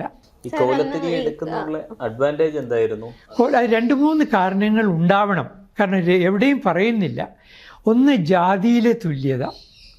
അതായത് ഇവരാരും തന്നെ ക്ഷത്രിയരല്ലല്ലോ, അല്ല. പക്ഷേ ക്ഷത്രിയ തുല്യ ഭരണം. അതിപ്പോൾ ഇന്ത്യയിലെ കോണ്ടെക്സ്റ്റ് നോക്കുകയാണെങ്കിൽ ഗുപ്ത രാജാക്കന്മാർ ക്ഷത്രിയരല്ല, മൗര്യ രാജാക്കന്മാർ ക്ഷത്രിയരല്ല, ശിവജി ക്ഷത്രിയനല്ല. ഇതൊക്കെ ബ്രാഹ്മണരെ അവസാനം അവരെ ക്ഷത്രിയരാക്കുകയാണ് ചെയ്യുന്നത്. അപ്പോൾ അവരെ അങ്ങനെ ക്ഷത്രിയരാക്കുകയായിട്ട് ചെയ്യുന്നത്. ഇവിടെയാണെങ്കിൽ എന്താ ചെയ്യുന്നതെന്ന് പറഞ്ഞാൽ ഷോഡശ ക്രിയകൾ ചെയ്യും, ഹിരണ്യഗർഭം നടത്തും. അത് കഴിഞ്ഞിട്ട് പത്മനാഭസ്വാമി ക്ഷേത്രത്തിൽ ഒരു സ്വർണ്ണ പശുവിനെ ഉണ്ടാക്കി ആ പശുവിൻ്റെ അകത്തൂടെ കടന്ന് പിന്നെ ഒരു വലിയ സ്വർണ്ണ പാത്രമുണ്ട്, അതിനകത്ത് പഞ്ചഗവ്യം നിറയ്ക്കും. പശുവിൻ്റെ പാല്, നെയ്യ്, ഗോമൂത്രം, ചാണകം ഇതിനകത്ത് ഇറങ്ങി കുളിക്കും. കുളിച്ച് പുറത്ത് വന്നു കഴിഞ്ഞ് ഇവർക്ക് കുലശേഖര പദവി കൊടുക്കുകയുള്ളൂ, പട്ടം കൊടുക്കുകയുള്ളൂ. മാർത്താണ്ഡവർമ്മ ഇതൊക്കെ ചെയ്തിട്ടുണ്ട്. ആ ചടങ്ങുകളെപ്പറ്റി നമുക്ക് കൃത്യമായിട്ട് അറിയാൻ സാധിക്കും. അപ്പോൾ അതേസമയത്ത് അവസാനത്തെ നാടുവാഴിയായ ചിത്ര തിരുനാൾ പറഞ്ഞു, ഞാനിതൊന്നും ചെയ്യില്ല എന്ന് പറഞ്ഞു. ആ ധൈര്യം കാണിച്ചു. എന്നിട്ട് അദ്ദേഹം പറഞ്ഞു, അദ്ദേഹം സ്വയം കുലശേഖര പദവി സ്വീകരിക്കുകയും ചെയ്തിട്ട് പറഞ്ഞു, ഇതിനു വേണ്ട പണം കൊണ്ട് ഞാൻ വഞ്ചി പൂവർ ഫണ്ട് തുടങ്ങി. അപ്പോൾ അത് ഒരു നോബിളായിട്ടുള്ളൊരു വെഞ്ചറാണ്. ഞാൻ പറഞ്ഞില്ലേ, നമുക്ക് ഈ രാജകുടുംബത്തെ പറ്റി ഒരുപാട് കാര്യങ്ങൾ, അവർ നല്ല കാര്യങ്ങൾ ചെയ്തതും ധീരമായ കാര്യങ്ങൾ ചെയ്തതും പറയാനുണ്ട്. അതേസമയത്ത് മണ്ടത്തരങ്ങൾ കാണിച്ചതും പറയാനുണ്ട്. ഇത്രയേ ഉള്ളൂ. സാർ, ആദ്യം ഈ കൊളച്ചൽ യുദ്ധത്തെ പറ്റി മെൻഷൻ ചെയ്തിരുന്നു. കേരള ചരിത്രത്തിലെ ഏറ്റവും ക്രൂഷ്യലായിട്ടുള്ള ഒരു ഹിസ്റ്ററി എപ്പിസോഡാണ് കൊളച്ചൽ യുദ്ധം. കേരളത്തിന്റെ മാത്രമല്ല, ഇന്ത്യയുടെ തന്നെ പറയാം. പക്ഷെ അത് ഒരിക്കലും ചരിത്രത്തിൽ വേണ്ടത്ര പ്രാധാന്യം ലഭിക്കാതെ പോയൊരു എപ്പിസോഡ് കൂടിയാണ്. തീർച്ചയായിട്ടും അതിന്റെ ഒരു റെലവൻസും എന്തുകൊണ്ട് പ്രാധാന്യം ലഭിച്ചില്ല എന്നുള്ളത് കൂടി ഒന്ന് പറയാമോ? പറയാം. ഈ കൊളച്ചൽ യുദ്ധം എന്ന് പറയുന്നതിന് അതിൻ്റെ ഒരു ഭീകരമായ യുദ്ധമായിരുന്നില്ല. ശരിക്കും പറഞ്ഞാൽ ഒരു അനെക്സ്റ്ററായിരുന്നു, പിടിച്ചെടുക്കലായിരുന്നു. വളരെ പെട്ടെന്നുള്ള ഒരു ആക്ഷനായിരുന്നു. ആ ആക്ഷനകത്ത് അതിൽ തിരുവിതാംകൂർ ജയിച്ചു. അവിടെ ഭാഗ്യത്തിൻ്റെ അംശമുണ്ട്. അതേസമയത്ത് കാൽക്കുലേഷനും ആസൂത്രണത്തിൻ്റെ പ്ലാനിങ്ങും കാൽക്കുലേഷനും ഉണ്ട്. ഡച്ച് ഈസ്റ്റ് ഇന്ത്യ കമ്പനി വളരെയധികം പ്ലാൻ ചെയ്തിട്ടാണ് കുളച്ചൽ ഒരു മൈനർ പോർട്ടായിരുന്നു, ഇന്നും മൈനർ പോർട്ടാണ്. ആ മൈനർ പോർട്ടിന് അതിനപ്പുറത്ത് തേങ്ങാപ്പട്ടണം എന്ന് പറയുന്ന സ്ഥലത്ത് വേറൊരു മൈനർ പോർട്ടുണ്ട്. അതിൽ വാൻ നിമോഫ് എന്ന് പറയുന്ന വളരെ ശക്തനായിട്ടുള്ള സിലോണിലെ ഗവർണറാണ് ഈ മാർത്താണ്ഡവർമ്മയെ ഒരു പാഠം പഠിപ്പിക്കണം എന്ന് പറഞ്ഞിട്ട് അതിന് ഭാഗമായിട്ട് മാർത്താണ്ഡവർമ്മയെ കാണാനായിട്ട് ഒരു അപ്പോയിൻമെൻറ്റ് ചോദിക്കുകയാണ്. മാർത്താണ്ഡവർമ്മ കൊടുക്കുന്നു. 1739 അപ്പോയിൻമെൻറ്റ് കൊടുക്കുന്നത്. ആ അപ്പോയിൻമെൻറ്റ് കാണാൻ സമയത്ത് അതിൻ്റെ ടൈമൊക്കെ ഫിക്സ് ചെയ്തു. ടൈം ഫിക്സ് ചെയ്ത് മാർത്താണ്ഡവർമ്മ മനഃപൂർവ്വം 2 മണിക്കൂർ വൈകിട്ടാണ് പോകുന്നത്. മനഃപൂർവ്വം ഈ വാൻ ഇമോഫിനെ ഒരു പാഠം പഠിപ്പിക്കാൻ വേണ്ടിയിട്ട് വൈകി. വരുന്നതോ വലിയ സാധാരണ മാർത്താണ്ഡവർമ്മ ലളിതമായ വേഷം, മുണ്ട്, നേരിയത് ഒക്കെയാണ്. ഇതങ്ങനെയല്ല. സർവാഭരണ വിഭൂഷിതനായിട്ട് വലിയ ഗംഭീരനായിട്ട് കുതിരപ്പുറത്ത് വന്ന് അത് കഴിഞ്ഞ് പല്ലക്കിൽ കയറി അവിടെ വന്ന് സംസാരിക്കുകയാണ് ചെയ്യുന്നത്. നാഗസ്വരക്കാരുണ്ട്, വാദ്യഘോഷക്കാരുണ്ട്, അവരുടെയൊക്കെ കച്ചേരികൾ. നമ്മളിപ്പോൾ കണ്ടിട്ടില്ലേ, ചൈനീസ് പ്രൈം മിനിസ്റ്റർ വരുമ്പോൾ കുറച്ച് നാടൻ കലാരൂപങ്ങൾ കാണിക്കും നമുക്ക് വന്നത്. എന്തിനാണ് ഒക്കെ ഒരു പണ്ടത്തെ ഒരു കൺവെൻഷനാണ്. ആ കൺവെൻഷൻ ഇപ്പോഴും തുടരുന്നു. അപ്പോൾ മാർത്താണ്ഡവർമ്മ അതൊക്കെ കഴിഞ്ഞ് സംസാരിച്ച് അവസാനം അവർ പിണങ്ങി പിരിയുകയാണ്. അപ്പോൾ വാൻ ഇമോഫ് പറഞ്ഞു ഇയാളെ ഒരു പാഠം പഠിപ്പിക്കണം. 1939 കഴിഞ്ഞ് അവർ ഒരു വാറിന് അവർ പ്ലാൻ ചെയ്യുകയാണ്. ആ പ്ലാൻ ചെയ്തിട്ട് അവർ 41 ഈ യുദ്ധത്തിന് ഭാഗമായിട്ട് അവർ കുളച്ചലിൽ അവരുടെ വാർഷിപ്പ് കൊണ്ടുവരികയാണ്. പക്ഷേ ഒരു ക്യാപ്റ്റൻ ഹാക്കർട്ട് എന്ന് പറയുന്ന ഒരാളിനെയാണ് അതിന് ചുമതല ഏൽപ്പിച്ചത്. അതിന് ഗൊളനേസെ എന്ന് പറയുന്ന കൊച്ചി ഗവർണറോട് പറഞ്ഞു സൂപ്പർവൈസ് ചെയ്യാൻ പറഞ്ഞു യുദ്ധത്തിന്. അപ്പോൾ ഗൊളനേസെ ഇവിടെ വന്നു കഴിഞ്ഞിട്ട് അയാൾ പറഞ്ഞു നല്ല അസുഖമില്ല എന്ന് പറഞ്ഞിട്ട് അയാൾ മടങ്ങി. ഭീരുവായിട്ട് മടങ്ങിയതാവണമെന്നില്ല, ചിലപ്പോൾ അസുഖം കൊണ്ട് തന്നെ മടങ്ങിയതായിരിക്കും. അപ്പോൾ ഗൊളനേസെ മടങ്ങിയപ്പോൾ വീണ്ടും ഹാക്കർട്ട് എന്ന് പറയുന്ന ആളുടെ ചുമതലയിലായി. ഇയാൾ അത്ര എക്സ്പീരിയൻസ്ഡ് അല്ല. എങ്കിലും ഇയാൾ പറഞ്ഞു തിരുവിതാംകൂറിൻ്റെ ഭാഗത്ത് നിന്നൊരു 3000 സൈന്യം സോൾജിയേഴ്സ് ഇവിടെ കുളച്ചലിനെ ഉപരോധിക്കാനായിട്ട് റെഡിയായിട്ട് അവർ ഉദയഗിരി, ഇരണിയൽ, തേങ്ങാപ്പട്ടണം, ഇത്രയും മിടാലം, ഇത്രയും സ്ഥലത്ത് അവർ ഫോഴ്സ് കോൺസെൻട്രേറ്റ് ചെയ്ത് നിൽക്കുകയാണെന്ന് പറഞ്ഞു. അപ്പോൾ തൂത്തുക്കുടി എന്ന് ഡച്ച് ഈസ്റ്റ് ഇന്ത്യ കമ്പനിയുടെയാണ്. തൂത്തുക്കുടിയിൽ നിന്ന് ഒരു പട്ടാളത്തിൻ്റെ ഒരു വിഭാഗത്തെ കന്യാകുമാരിയിലേക്ക് അയച്ചു. അതിലാണ് ഈ ഡി ലെനോയി ഉണ്ടായിരുന്നത്. ഡി ലെനോയി വാസ്തവത്തിൽ കീഴടങ്ങുന്നത് കന്യാകുമാരിയിലാണ്, കുളച്ചിൽ വെച്ചല്ല. ഇപ്പോഴത്തെ ട്രാവൻകൂർ ഹിസ്റ്ററിയിൽ കന്യാകുമാരി കീഴടങ്ങിയെന്നാണ്, അല്ല കുളച്ചിൽ വെച്ച് കീഴടങ്ങിയെന്നാണ് പറയുന്നത്. ശരിയല്ല. അപ്പോൾ കന്യാകുമാരി വെച്ച് അവിടെ മഴയുണ്ടാകുന്നു, ഒരുപാട് ക്ലൈമറ്റിൻ്റെ പ്രത്യേകത കൊണ്ട് അവർക്ക് ഫോഴ്സിന് മുമ്പോട്ട് പോകാൻ പറ്റിയില്ല, പിടിക്കുന്നു. ആ ലെനോയിക്ക് ടുബാക്കോ കൊടുക്കുന്നു, മദ്യം കൊടുക്കുന്നു, സ്ത്രീകളെയും കൊടുക്കുന്നു. അങ്ങനെ ഈ ലെനോയി മാർത്താണ്ഡവർമ്മയോട് പിന്തുണ പ്രഖ്യാപിക്കുന്നു. ഓൾറെഡി ട്രാവൻകൂർ സൈന്യത്തിൽ ഒരു ജർമ്മൻകാരനുണ്ട്. അദ്ദേഹം ഡച്ച് ഈസ്റ്റ് ഇന്ത്യ കമ്പനിയുടെ ഒരു ആർമി ഓഫീസറാണ്. അദ്ദേഹത്തിൻ്റെ പേര് ദ്യുവൻഷോട്ട് എന്നാണ്, ഓഗസ്റ്റ് ദ്യുവൻഷോട്ട്. ഓഗസ്റ്റ് ദ്യുവൻഷോട്ടിന് ഇവരൊക്കെ കത്തോലിക്കരാണ്. അപ്പോൾ ഈ ഡച്ച് ഈസ്റ്റ് ഇന്ത്യ കമ്പനിയിലെ ഈ ഗവർണർമാരെല്ലാം പ്രൊട്ടസ്റ്റൻറ്റുകാരാണ്. അപ്പോൾ ഈ പ്രൊട്ടസ്റ്റൻറ്റുകാരും കത്തോലിക്കരും തമ്മിൽ അവിടെ ഒരു ക്ലാഷ് ഉണ്ട്. കത്തോലിക്കർക്ക് പ്രൊമോഷൻ കൊടുക്കുകയില്ല. മാർത്താണ്ഡവർമ്മയ്ക്ക് ഈ പോളിറ്റിക്സൊക്കെ അറിയാം.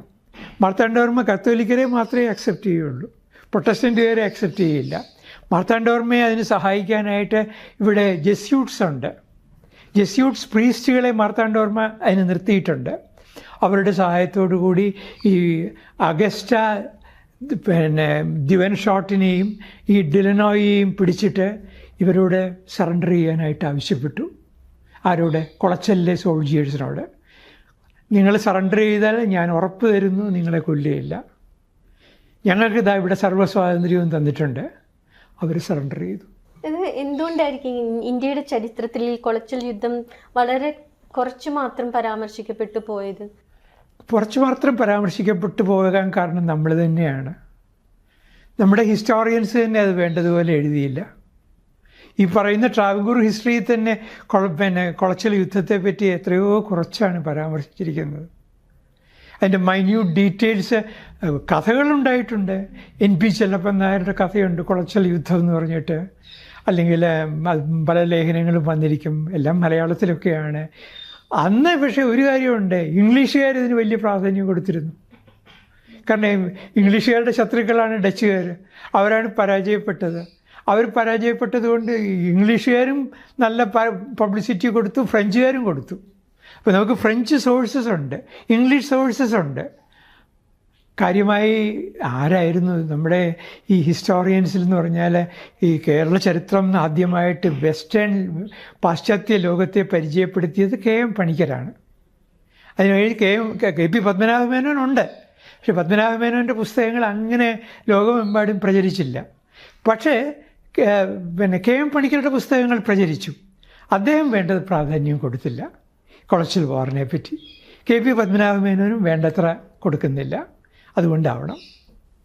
സാറിപ്പം പറഞ്ഞതല്ലേ ഈ സെലക്ഷൻ പ്രോസസ്സിൽ, അതായത് ഒരു രാജാവിനെ എടുക്കുന്നില്ലോ അല്ലെ ഒരു അനുയോജ്യനായ ഒരു പ്രിൻസസിനെ എടുക്കുന്നതിലും ബ്രിട്ടീഷ് കാലത്ത് ബ്രിട്ടീഷുകാർക്ക് വളരെയധികം ഒരു സ്വാധീനമുള്ളതായിട്ട് പറയുന്നുണ്ട്. ശരിയാണ്.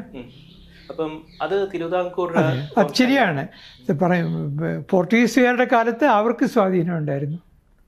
അപ്പം വാസ്തവത്തിൽ ഒരു ചരിത്രകാരനായ ശിവശങ്കരൻ നായർ പറഞ്ഞതുപോലെ ഈ കച്ചവടം കൊണ്ട് നമ്മൾ നശിക്കുകയാണ് ചെയ്തത്. നമുക്ക് കച്ചവടം ചെയ്യാൻ അറിഞ്ഞുകൂടാ. നമ്മുടെ ഈ കുരുമുളക് എന്ന് പറയുന്നതിന് ഒരു ക്വിൻ്റൽ കുരുമുളക് 500 പൗണ്ട് കുരുമുളകിന് ഇവിടെ നമുക്ക് കിട്ടുന്ന പരമാവധി വിലയെന്ന് പറയുന്നത് 46 രൂപ തൊട്ട് 55 രൂപ വരെയാണ്. പക്ഷേ ഈ കുരുമുളകിന് യൂറോപ്പിലെ മാർക്കറ്റിലെത്തുമ്പോൾ അന്നത്തെ വിലയെന്ന് പറയുന്നത് അതിൻ്റെ ഏകദേശം 8 ഇരട്ടിയാണ്. എന്തുകൊണ്ട് നമ്മൾ ഈ കുരുമുളക് അവിടെ ഒരു കപ്പൽ നമുക്കുമുണ്ട്, നമുക്ക് എന്തുകൊണ്ട് ഇത് വിൽക്കാൻ യൂറോപ്പിലേക്ക് പോകാൻ സാധിച്ചില്ല? യൂറോപ്യൻ മാർക്കറ്റിലേക്ക് അവർ വരുന്നു, വാങ്ങിക്കുന്നു, അവർ തീരുമാനിക്കുന്ന വിലയ്ക്ക് നമ്മൾ തൊഴുതു വാങ്ങിക്കുന്നു. അവിടെയും മാർത്താണ്ഡവർമ്മയാണ് ആദ്യമായിട്ട് ബാർഗെയിൻ ചെയ്യുന്നത്. മാർത്താണ്ഡവർമ്മ മാവേലിക്കരയിലെ ട്രീറ്റിയിൽ പ്രത്യേകം പറയുന്നുണ്ട്, കുരുമുളകിന് നിങ്ങൾ വില തന്നാൽ മാത്രം പോരാ, ഞങ്ങൾക്ക് ആയുധങ്ങളും തരണം. ഞങ്ങൾക്ക് അദ്ദേഹം 55 രൂപ ഫിക്സ് ചെയ്യുന്നതിന് കാരണമുണ്ട്. അന്നൊരു തോക്കിൻ്റെ വില 55 രൂപയാണ്. അപ്പോൾ ഒരു ക്വിൻ്റൽ കുരുമുളക് കൊടുത്താൽ ഒരു തോക്കെങ്കിലും എൻ്റെ രാജ്യത്തിന് കിട്ടണം. ഇത് മാർത്താണ്ഡവർമ്മയാണ് ആ ഒരു ധൈര്യം കാണിക്കുന്നത്. അപ്പം ഈ കോലത്ത് നാട്ടിൽ നിന്ന് ഈ പറഞ്ഞതുപോലെ കോലത്തിരിമാരെ ഇവിടെ ദത്തെടുക്കുന്നതിന് ഉമയമ്മ റാണിയെ ഒരു പക്ഷേ ഇംഗ്ലീഷുകാർ പ്രേരിപ്പിച്ചിരിക്കാം. 5 തെങ്ങിലൊരു കോട്ട കെട്ടാനായിട്ട് ഇംഗ്ലീഷുകാർക്ക് അനുവാദം കൊടുക്കുന്നത് ഉമയമ്മ റാണി ആയിരിക്കും. അവർ എല്ലാ കാര്യങ്ങളിലും ഇടപെട്ടിരുന്നു, ഈ പറയുന്ന യൂറോപ്യൻ ശക്തികൾ. തിരുവിതാംകൂറിൻ്റെ ചരിത്രം സാഹിത്യത്തിൽ കൊണ്ടുവന്നത് സി.വി.രാമയുടെ 3 പുസ്തകങ്ങളാണ്. ധർമ്മരാജ, രാമരാജ ബഹദൂർ, മാർത്താണ്ഡവർമ്മ. ഒരു ചരിത്രാഖ്യായിക എന്ന നിലയ്ക്ക് എത്രത്തോളം ചരിത്രത്തെ കൃത്യമായി പ്രതിഫലിപ്പിക്കുന്നുണ്ട് ഇവർ? ചരിത്രത്തെ വാസ്തവത്തിൽ അദ്ദേഹത്തിൻ്റെ ആദ്യ കൃതിയായ മാർത്താണ്ഡവർമ്മയിൽ പ്രതിഫലിപ്പിക്കുന്നേയില്ല. യഥാർത്ഥ ചരിത്രം പ്രതിഫലിപ്പിക്കുന്നില്ല. സുഭദ്രയുടെ ചരിത്രമാണോ അതോ? അല്ല, സുഭദ്ര അദ്ദേഹത്തിൻ്റെ സാങ്കല്പിക സൃഷ്ടിയാണ്. പക്ഷേ ഞാനത് സുഭദ്രയാണോ? അല്ലല്ല, അദ്ദേഹം പറയുന്ന അന്ന് ഈ മാർത്താണ്ഡവർമ്മയുടെ പുസ്തകം റിവ്യൂ ചെയ്തിട്ട് പ്രധാനമായിട്ട് അതിനന്ന് ആരും റിവ്യൂ ചെയ്യാൻ തന്നെ അന്ന് ധൈര്യമില്ല രാജഭരണകാലത്ത്. റിവ്യൂ ചെയ്യുന്നത് തിരുവിതാംകൂറിന് വെളിയിലാണ്. എന്ന് ആലോചിച്ച് നോക്കണം. അതായത് C.P. അച്യുതമേനോൻ അദ്ദേഹമാണ് റിവ്യൂ ചെയ്യുന്നത്. അദ്ദേഹം ഇംഗ്ലീഷിൽ എഴുതുമ്പോൾ C.P. അച്യുതമേനോൻ, മലയാളത്തിൽ എഴുതുമ്പോൾ C.P. അച്യുതമേനോൻ, ഇംഗ്ലീഷിൽ എഴുതുമ്പോൾ C. അച്യുതമേനോൻ. അതൊരു തമാശ. ആ C.P. അച്യുതമേനോൻ അന്നത്തെ ഇതിലെഴുതി, അദ്ദേഹം ഒരു വരിയിലെഴുതി. നല്ല ഗംഭീരമായ നോവലാണ്. ഇങ്ങനെയൊരു നോവൽ മലയാള ഭാഷയ്ക്ക് കിട്ടിയതിൽ എനിക്ക് അങ്ങേയറ്റം ചാരിതാർത്ഥ്യമുണ്ട്. പക്ഷേ ഈ നോവൽ പറയുന്നത് പോലെ വേട്ടയാടപ്പെട്ട ഒരു യുവരാജാവ് മാത്രമായിരുന്നില്ലല്ലോ മാർത്താണ്ഡവർമ്മ. അദ്ദേഹം ശത്രുക്കളോട് വളരെ ക്രൂരമായിട്ടാണല്ലോ പെരുമാറിയത്. അതിൻ്റെ ഒരു സൂചനയും ഈ നോവലിലില്ലല്ലോ എന്ന് മാത്രമേ പറയുന്നുള്ളൂ. പിന്നെ ഒരാൾ നിരൂപണം നടത്തിയത് സ്വദേശാഭിമാനി രാമകൃഷ്ണപിള്ളയാണ്. സ്വദേശാഭിമാനി രാമകൃഷ്ണപിള്ള പറഞ്ഞു, ഈ നെയ്യാറ്റിൻകരയിലെ പ്ലാവിൻ്റെ പൊത്തിനകത്ത് ഒളിച്ചിരുന്നു എന്ന് പറയുന്നത് ഒരു കള്ളക്കഥയാണ്. അത് റോയൽ ഓക്ക് എന്ന് പറയുന്ന ഒരു മരത്തിൽ ഒളിച്ചിരുന്ന ഒരു ഇംഗ്ലീഷ് രാജാവിൻ്റെ കഥയെ മലയാളത്തിലേക്ക് കൊണ്ടുവന്നതാണ്. ഈ കാരണവും അദ്ദേഹം പറയുന്നുണ്ട്. നെയ്യാറ്റിൻകര അന്ന് മാർത്താണ്ഡവർമ്മയുടെ കൊട്ടാരമുണ്ട്. ഈ മാർത്താണ്ഡവർമ്മ നോവലിൽ പറയുന്നത് പോലെ വിജനമായ സ്ഥലമല്ല. നെയ്യാറ്റിൻകര ഒരു കാടല്ല. ആ നെയ്യാറ്റിൻകര ക്ഷേത്രത്തിൻ്റെ വലത്തുവശത്തുള്ള കൊട്ടാരം എന്ന് പറയുന്നത് അന്നുകൊണ്ട്, ആ കൊട്ടാരം അന്നുള്ളത് കൊണ്ട് നോവൽ പറയുന്നത് ശരിയല്ല.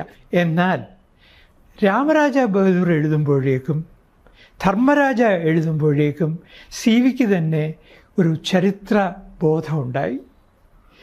അദ്ദേഹം ഒരിക്കലും ഒരു ട്രൂ ഹിസ്റ്ററി അല്ല പകർത്തുന്നത്. പക്ഷെ അദ്ദേഹം ഫിലോസഫി ഓഫ് ഹിസ്റ്ററിയാണ് നമ്മൾ ധർമ്മരാജയിലും കാണുന്നത്, അതുപോലെ രാമരാജ ബഹദൂറിലും കാണുന്നത്. നിങ്ങൾ വായിച്ചിട്ടുണ്ടാവും, ത്രിപുരസുന്ദരി കുഞ്ഞമ്മ എന്ന് പറഞ്ഞൊരു കഥാപാത്രം അതിനകത്തുണ്ട്. അവർ പറയുകയാണ്, വാടാക്കരൽ കൊണ്ട കുലമാണ് എൻ്റേത് എന്ന് പറയാം. ഒരൊറ്റ പ്രയോഗം മതിയല്ലോ, എല്ലാം ഉണ്ടല്ലോ. എട്ടുവീട്ടിൽ പിള്ളമാരായിട്ടുള്ളതിൽ കഴക്കൂട്ടത്ത് പിള്ളയുടെ കുടുംബത്തിൽപ്പെട്ട ഒരു അംഗമാണ് ത്രിപുരസുന്ദരി കുഞ്ഞമ്മ. അവരുടെ കുടുംബ അംഗങ്ങൾ അനുഭവിച്ച യാതന മുഴുവൻ ഒരു വാക്കിൽ പ്രതിഫലിപ്പിക്കുകയാണ് ക്ലെവറായിട്ട്. നോവലിസ്റ്റ് അങ്ങനെ വേണമല്ലോ, ക്ലെവറായിട്ടാണല്ലോ പറയേണ്ടത്. അദ്ദേഹത്തിന് അന്ന് ജോലിയുണ്ട്, ഗവൺമെൻറ് പ്രസ്സിലെ ജോലിയുണ്ട്. അത് രാജിവെച്ച് റിട്ടയർ ചെയ്തതിന് ശേഷമാണ് രാമരാജ ബഹദൂർ എഴുതിയത്. മാർത്താണ്ഡവർമ്മ എഴുതുമ്പോൾ ജോലിയുണ്ട്, രാമരാജ ബഹദൂർ എഴുതുമ്പോൾ ജോലിയില്ല. ആ വാടാക്കരൽ കൊണ്ട്. അതുപോലെ തന്നെ ഉടവാളുകൾ മുതലായത് അങ്ങാടിയിൽ പോയി വാങ്ങിക്കാൻ കിട്ടുകയില്ല എന്ന് പറയുന്ന ചന്ദ്രക്കാരൻ എന്ന് പറയുന്ന കഥാപാത്രം. അപ്പോൾ റീഡിങ് ഈ ബിറ്റ്വീൻ ദി ലൈൻസിനകത്ത് അതിനകത്ത് ഹിസ്റ്ററി ഉണ്ട്. നിരൂപകന്മാരത് ചൂണ്ടിക്കാണിച്ചിട്ടുണ്ട്.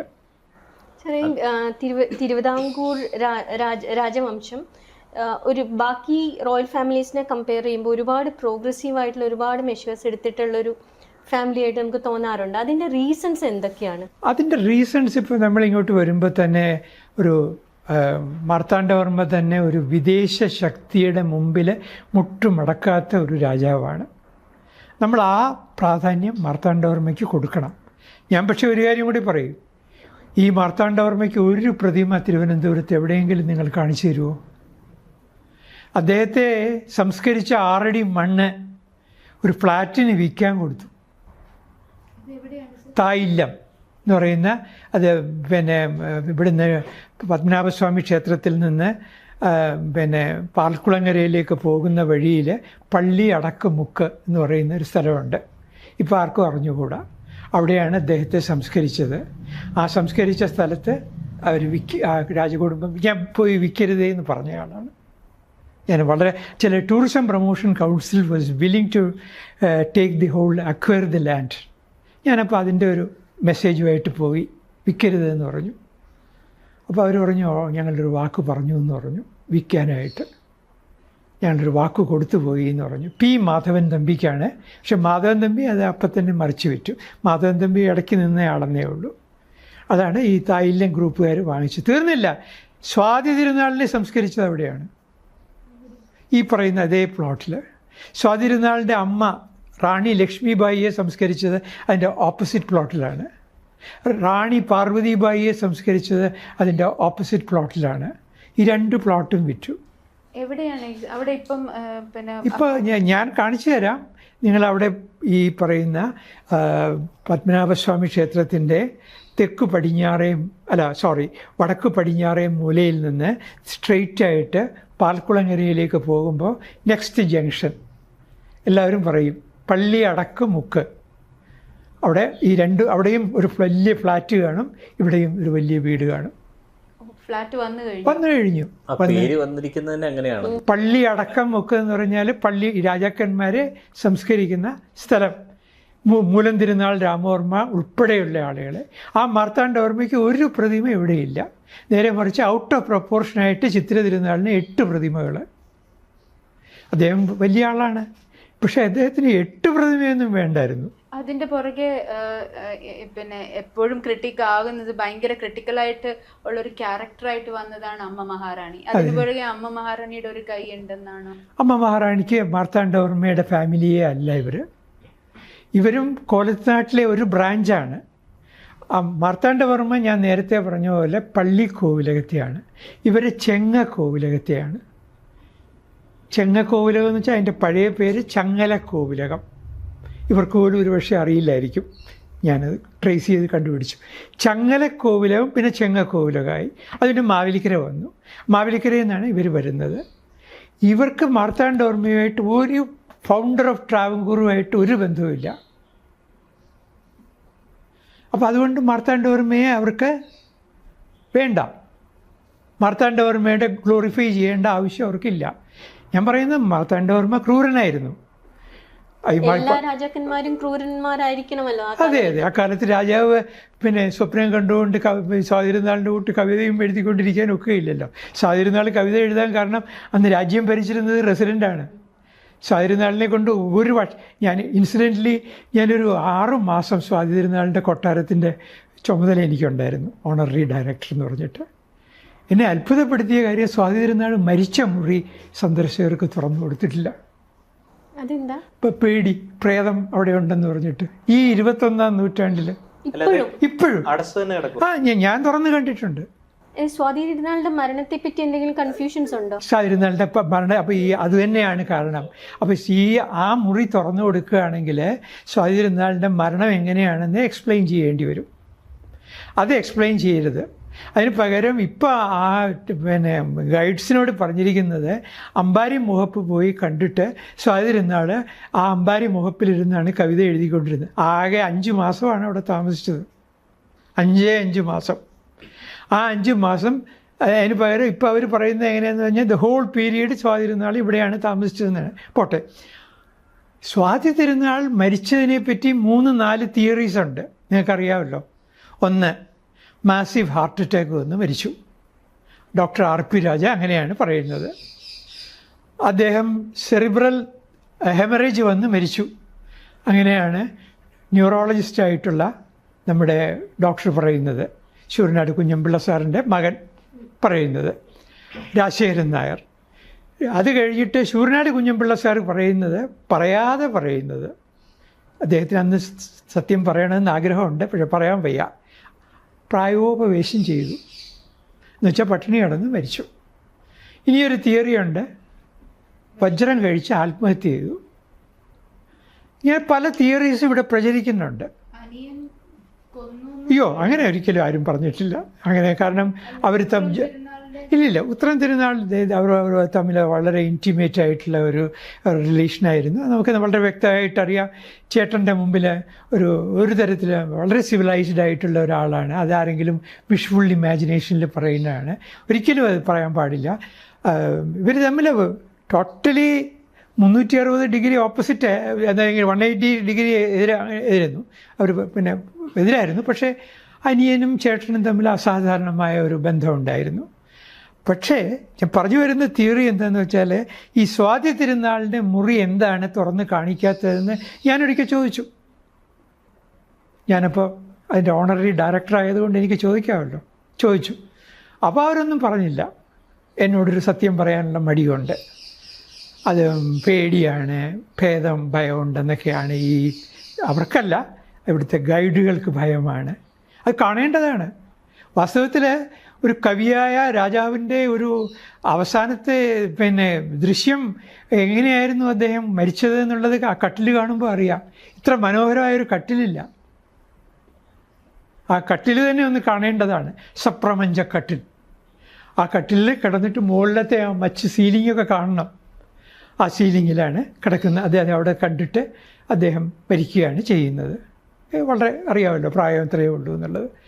ആ സ്വാതി തിരുനാൾ. അപ്പോൾ ഞാൻ പറഞ്ഞില്ലേ, ഞങ്ങളെപ്പറ്റി നല്ലത് മാത്രമേ പറയാവൂ.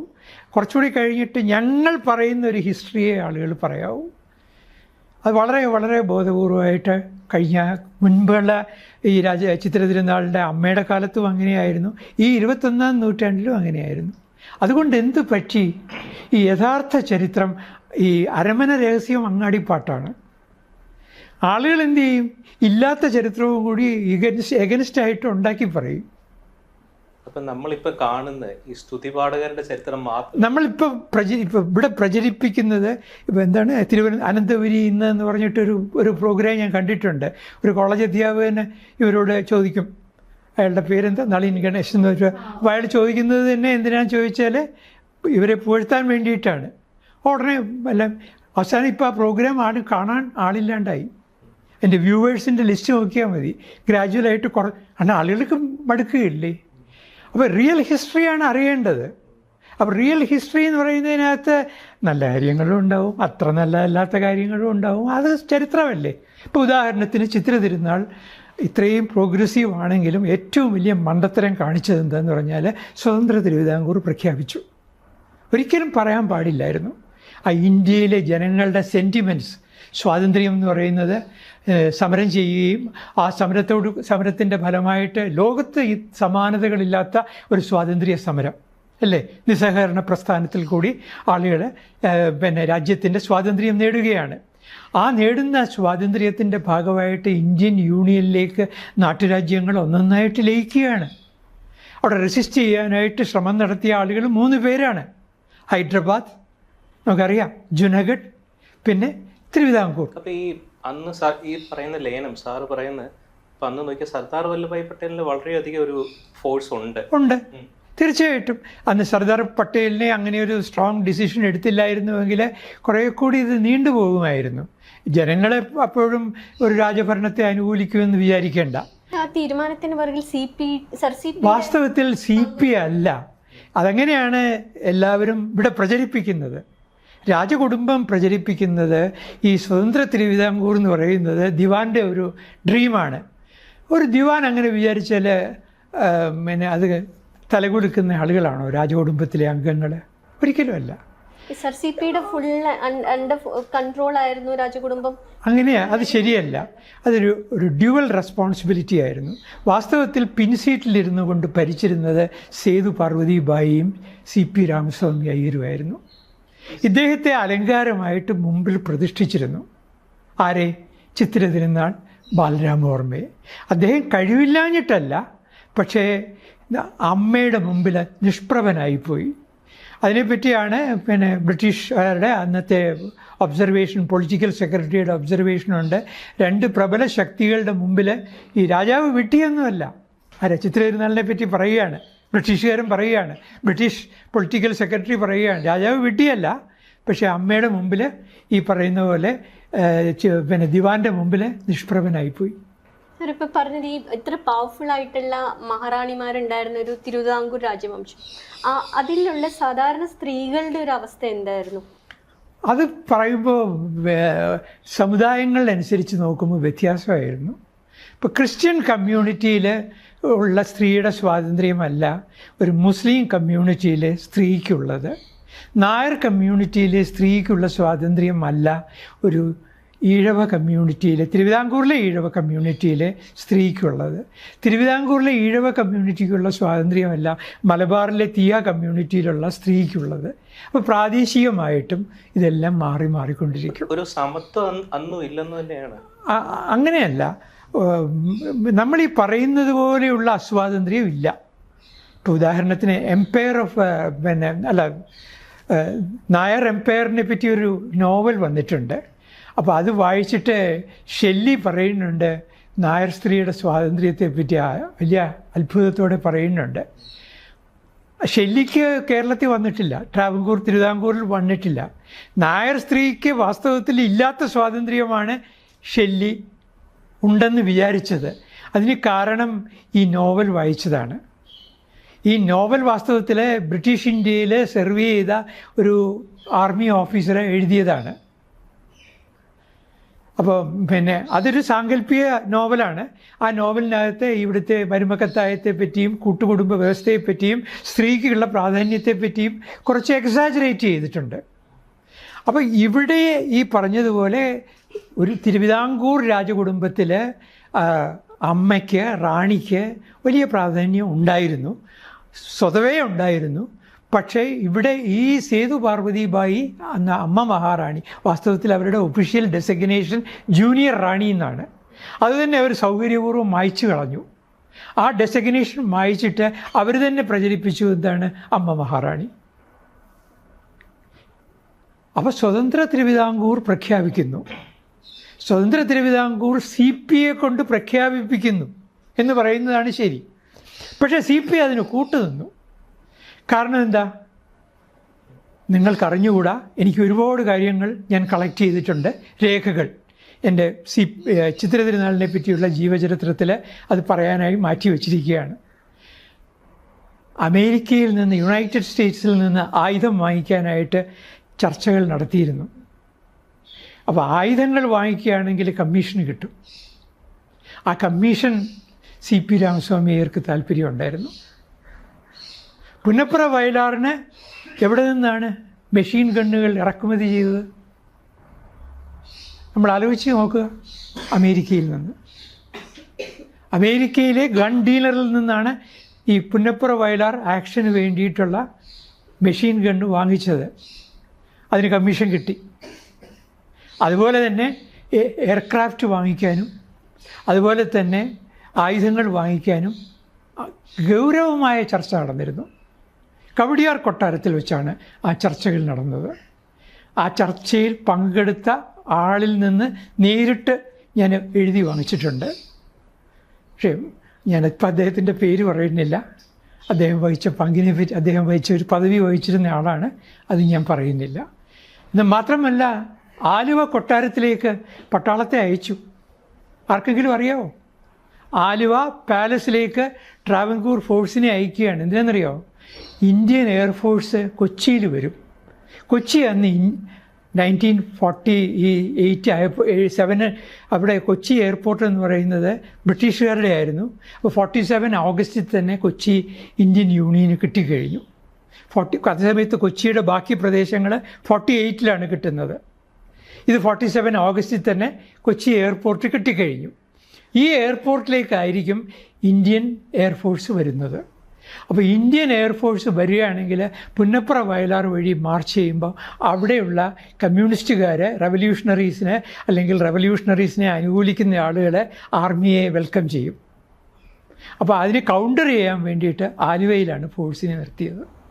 എന്നിട്ട് ഒന്നും ഉണ്ടായില്ല. CP പറഞ്ഞു ഇനി കളിക്കരുതെന്ന് വാൺ ചെയ്തു. തീ കൊണ്ട് കളിക്കരുത് എന്ന് CP വാൺ ചെയ്തു. ആര്? രാജകുടുംബത്തെ. CP തന്നെയാണ് രാജകുടുംബത്തിന് താക്കീത് കൊടുക്കുന്നത്. ഇനി അതിനെപ്പറ്റിയും ഞാൻ ഒരാളിൽ നിന്ന് കൃത്യമായും മനസ്സിലാക്കിയിട്ടുണ്ട്, അത് പറയാം. CP കൂടെ ചേർന്നിട്ടല്ലേ കൊല്ലൂടി? ആദ്യം അങ്ങനെയാണ്. പക്ഷേ അവസാനം CP രാമസ്വാമി അയ്യരെ സർദാർ പട്ടേൽ ക്ഷണിച്ചിട്ട് പറഞ്ഞു, ആ സംഭവം ഞാൻ പറയാം. ഒരു ചരിത്ര പുസ്തകങ്ങളിലും പറയാത്തതാണ്, പക്ഷേ ഞാനത് റിവീൽ ചെയ്യാം. അതിനകത്ത് എങ്ങനെയാണെന്ന് വെച്ച് കഴിഞ്ഞാൽ CPയെ വിളിച്ചിട്ട് പറഞ്ഞു, അപ്പോൾ 2 കസേരകളിൽ 2 പേര് ഇരിപ്പുണ്ട്. ഒന്ന് ജൂനഗഡിലെ ദിവാൻ, മറ്റേത് ഹൈദരാബാദിലെ ദിവാൻ. 2 പേരെയും ഞാൻ ഇലക്ട്രിക്യൂട്ട് ചെയ്യാൻ പോവുകയാണ്. ചുമ്മാതായിരിക്കാം, ഭീഷണിപ്പെടുത്തിയതായിരിക്കാം. പക്ഷേ സർദാർ പട്ടേൽ CP രാമസ്വാമി അയ്യരോട് പറഞ്ഞത് ഇതാണ്: 3ാമത്തെ കസേര CP രാമസ്വാമി അയ്യർക്ക്. പക്ഷേ CP രാമസ്വാമി അയ്യരോട് അവിടെ ഇരിക്കാൻ പറയാൻ എനിക്ക് വിഷമമുണ്ട്. കാരണം ഓൾ ഇന്ത്യൻ നാഷണൽ കോൺഗ്രസിൻ്റെ മുതിർന്ന നേതാവായിരുന്നു. ഒരു കാലത്ത് സർദാർ പട്ടേലിനേക്കാൾ സീനിയർ ആയിട്ടുള്ള നേതാവായിരുന്നു CP രാമസ്വാമി അയ്യർ. അദ്ദേഹം ഹോം റൂളിന് വേണ്ടിയാണ് വാദിച്ചത്. ആനി ബെസൻറ്റിൻ്റെ കൂടെയാണ് നിന്നിരുന്നത്.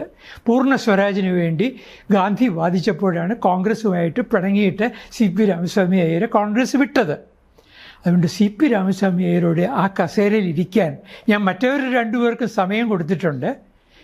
ഭീഷണിപ്പെടുത്തിയതായിരിക്കും. നോക്കിയപ്പോൾ ഈ CP രാമസ്വാമി അയ്യർ നോക്കിയപ്പോൾ 2 പേര് അവിടെ ഇരിപ്പുണ്ട്.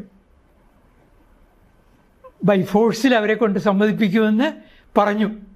CP രാമസ്വാമി അയ്യർ വേഗം ഡൽഹിയിൽ നിന്ന് ഇവിടെ തിരുവനന്തപുരത്തേക്ക് ഫ്ലൈറ്റിലെത്തിയിട്ട് പറഞ്ഞു, ഇനി ഈ കളി നമുക്ക് നിർത്താം എന്ന് പറയുന്നു.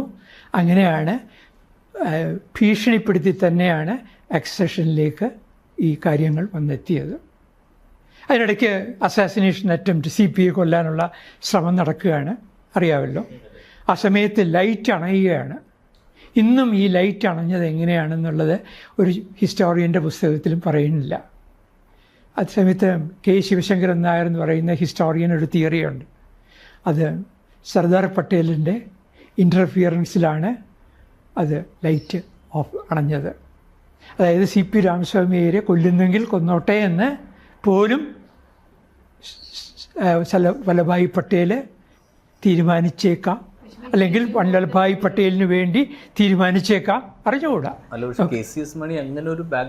KCS മണി തീർച്ചയായിട്ടും കണ്ടെത്തിയത് ശ്രീകണ്ഠൻ നായരാണ്, N. ശ്രീകണ്ഠൻ നായരാണ് അന്ന്. പക്ഷേ പോലീസ് ഡിപ്പാർട്ട്മെൻറ്റിന് ഈ CPയെ അസാസിനേറ്റ് ചെയ്യാനായിട്ട് ശ്രമിക്കുന്നവരെന്ന് പറഞ്ഞിട്ട് 3-4 ഫോട്ടോസ് അവർക്ക് കിട്ടിയിരുന്നു. അതിലൊന്നും KCS മണിയുടെ ഫോട്ടോ ഇല്ലായിരുന്നു. ഇല്ല എന്നാണ് എനിക്ക് കിട്ടിയ കൃത്യമായ വിവരം വെച്ച് പറയുകയാണ്.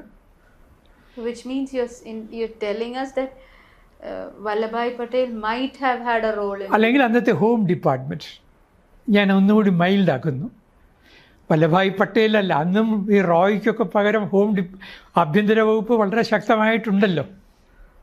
അതായത് ഒരു സീക്രട്ട് ഓപ്പറേഷൻ പോലെയാണ്. ഒരു സീക്രട്ട് ഓപ്പറേഷൻ, ഞാൻ പറഞ്ഞില്ലേ പ്ലാൻ ബി.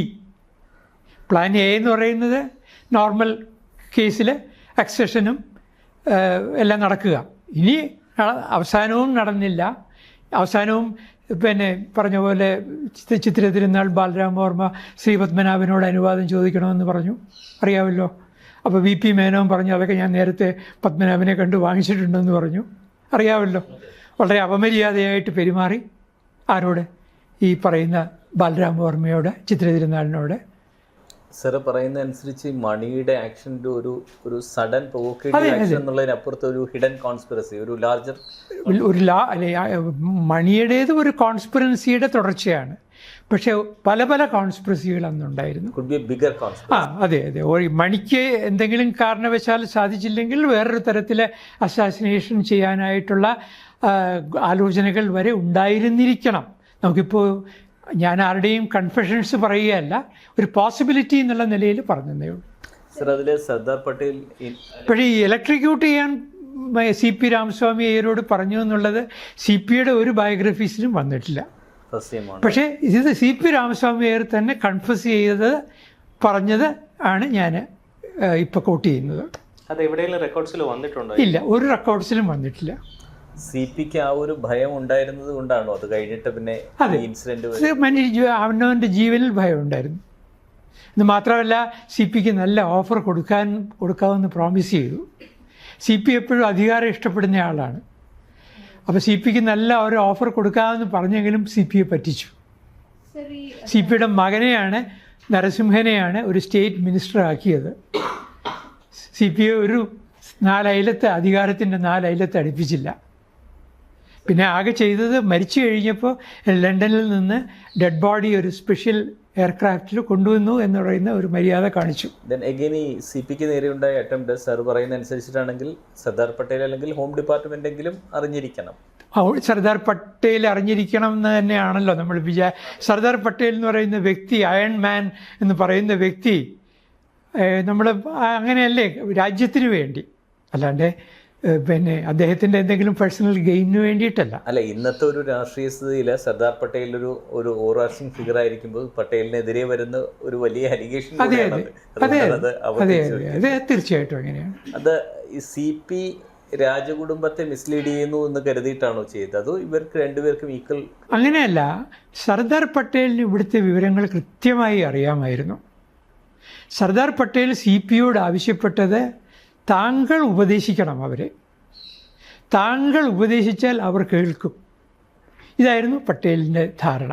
സാർ, അതുപോലെ ഈ ചരിത്രത്തിൻ്റെ അകത്ത് സർദാർ പട്ടേൽ ഇന്റലിജൻസ് ഗ്യാതറിംഗിൽ വളരെ എക്സ്പേർട്ട് ആയിട്ട് പറയും. അതെ, അന്ന് ഇവിടുന്ന് ഇന്റലിജൻസ് കൃത്യമായിട്ട് പോയിരുന്നു. അന്ന് ബ്രിട്ടീഷ് ഇന്റലിജൻസ് ഉണ്ടല്ലോ. ഈ ബ്രിട്ടീഷ് ഇന്റലിജൻസുകാരെല്ലാം ഉടൻ തന്നെ അവരുടെ ലോയൽറ്റീസ് മാറിയല്ലോ. അപ്പോൾ ആ ബ്രിട്ടീഷ് ഓഫീസേഴ്സ് തന്നെയാണ് ഈ സർദാർ പട്ടേലിന് ഇൻ്റലിജൻസ് കൈമാറിയിരുന്നത്. അപ്പോൾ CP ഉപദേശിച്ചില്ല എന്നാണോ സാർ? അതെ, CP ഉപദേശിക്കുന്നില്ല. അദ്ദേഹത്തിന് അറിയാം, കൃത്യമായിട്ടറിയാം അമ്മ മഹാറാണിയെ. ഞാൻ ഇനി ഒരു കാര്യം കൂടി പറയാം, ഇതുവരെ വെളിപ്പെടുത്താത്ത മറ്റൊരു കാര്യം. സർദാർ വല്ലഭായ് പട്ടേലിൻ്റെ മരണസമയത്ത് ചിത്ര തിരുനാൾ ഫ്യൂണറലിന് പോയില്ല. ഫ്യൂണറലിന് പോകാത്തപ്പോൾ പകരം ഉത്രാടം തിരുനാൾ മാർത്താണ്ഡവർമ്മയെ അയച്ചു. ഉത്രാടം തിരുനാൾ മാർത്താണ്ഡവർമ്മ ഫ്യൂണറലിന് അറ്റൻഡ് ചെയ്തു. ഫ്യൂണറലിന് അറ്റൻഡ് ചെയ്ത് കഴിഞ്ഞപ്പോൾ മണി ബെൻ പട്ടേൽ ദേഷ്യപ്പെട്ടു. നിങ്ങളല്ല പറയേണ്ടത്, ചിത്ര തിരുനാൾ ബാലരാമവർമ്മയാണ് പറയേണ്ടത്. എന്നിട്ട് പകുതി ആത്മകഥമായിട്ട് പറഞ്ഞു, എൻ്റെ അച്ഛനില്ലായിരുന്നുവെങ്കിൽ നിങ്ങളുടെ ജ്യേഷ്ഠൻ ജയിലിൽ കിടക്കേണ്ട ആളായിരുന്നു എന്ന് പറഞ്ഞു. അതിൽ നിന്ന് കാര്യം മനസ്സിലായല്ലോ. പക്ഷേ ആരാണ് ഇവിടെ ഇടനില നിന്നതെന്നും കൂടി പറയാം.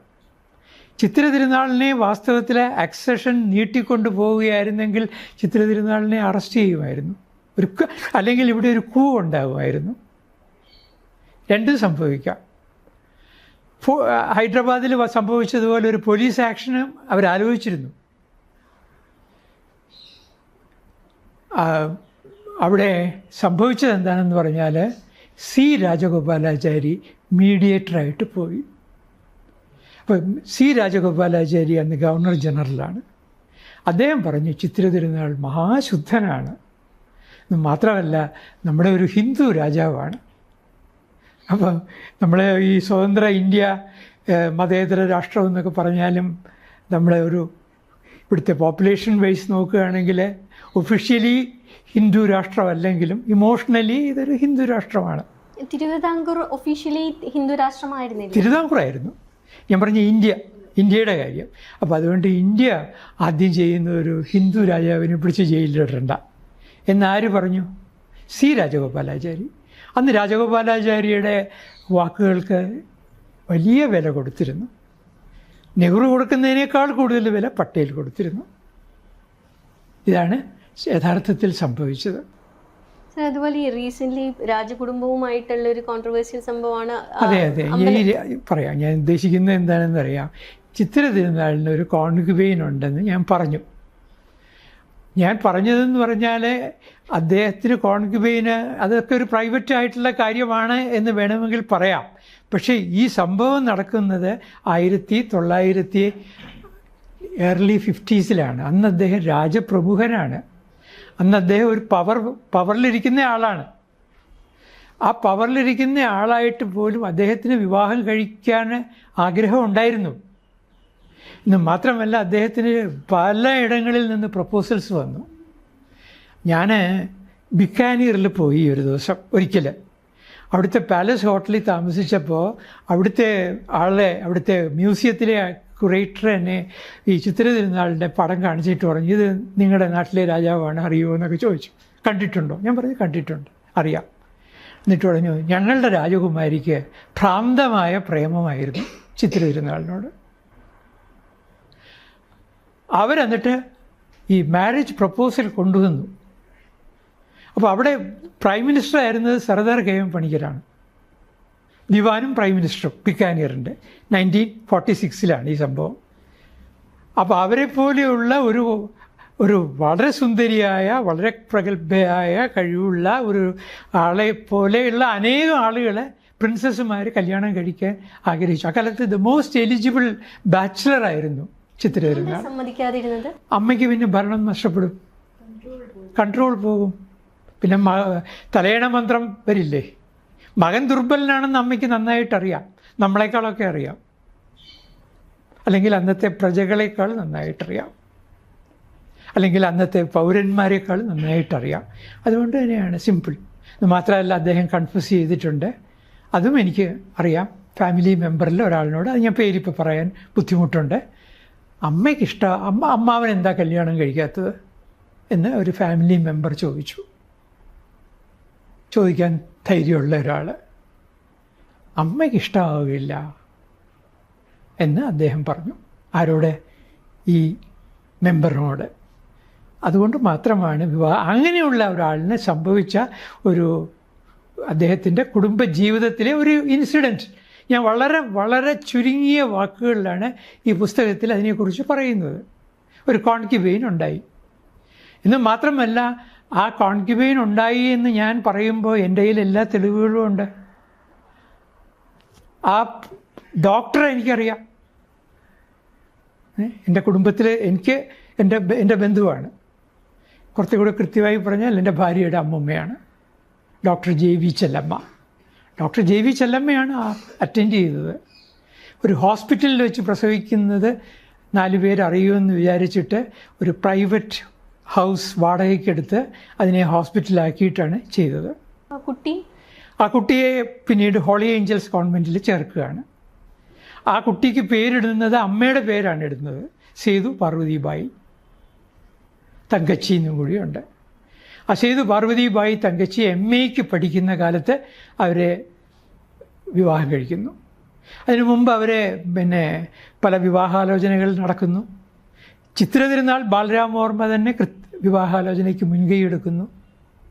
ഒരു IAS ഓഫീസറെ വിവാഹം ആലോചിക്കുന്നു. അപ്പോൾ IAS ഓഫീസറുടെ അച്ഛൻ പറയുന്നു, തമ്പുരാൻ വന്ന് വിവാഹം നടത്തുമെങ്കിൽ ഞാൻ സമ്മതിക്കും. അയ്യോ അത് പറ്റുകയില്ല എന്ന് പറഞ്ഞത് എൻ്റെ ഭാര്യയല്ല, കോൺക്യുബൈനാണ്. അപ്പോൾ അദ്ദേഹം അതിൽ നിന്ന് മാറി. ഞാൻ വേണമെങ്കിൽ പേര് വേണ്ട, റെക്കോർഡ് ചെയ്യുമ്പോൾ പറയണ്ട. എന്നോട് ആ IAS ഓഫീസർ തന്നെ എന്നോട് പറഞ്ഞിട്ടുണ്ട്, അദ്ദേഹത്തിന് അത് പറയാൻ മടിയില്ല. ഇരിക്കട്ടെ.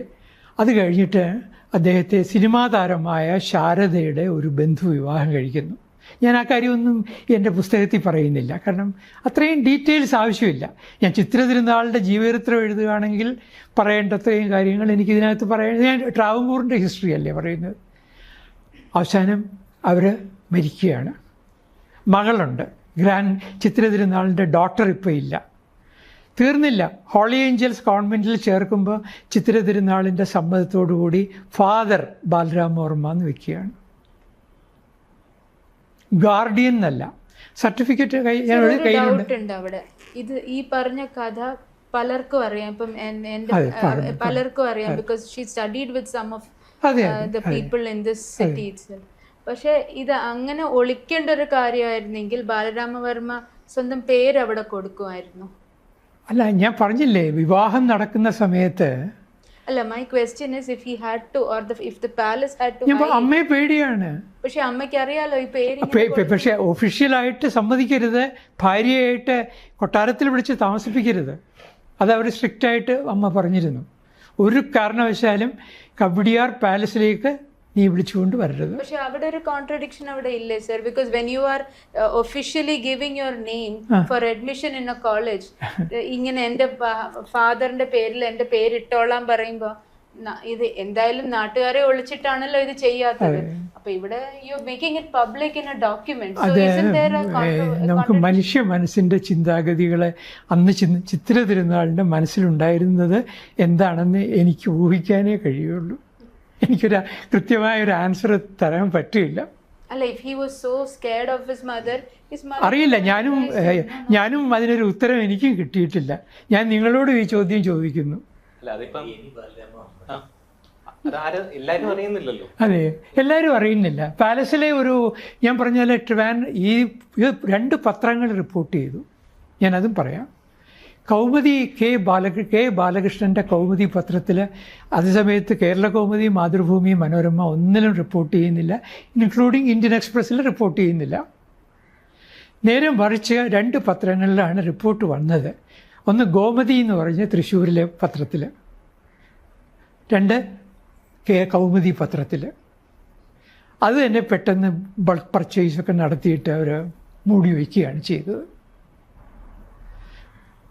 ഞാൻ ആക്ച്വലി ചോദിക്കാൻ വന്ന ചോദ്യം നമ്മുടെ ബി കലവറയെ പറ്റി. അതുകൂടി പറഞ്ഞാലേ ഇന്റർവ്യൂ പൂർത്തിയാവുള്ളൂ. തീർച്ചയായിട്ടും ഒന്നാമത് ഈ ബി കല്ലറ എന്ന് പറയുന്നതിനെ പറ്റി ഇപ്പോൾ യൂട്യൂബിൽ കാണുന്നത് മുഴുവൻ അബദ്ധങ്ങളാണ്. ഈ ബി നിലവറ എന്ന് പറഞ്ഞിട്ട് ഇപ്പോൾ വിനോദ് റാവി പറയുന്നത് മഹാഭാരത കോണത്ത് കല്ലറ, അതിനെയാണ്. ഈ കല്ലറകൾക്കൊക്കെ വേറെ പല പേരുകളുണ്ട്.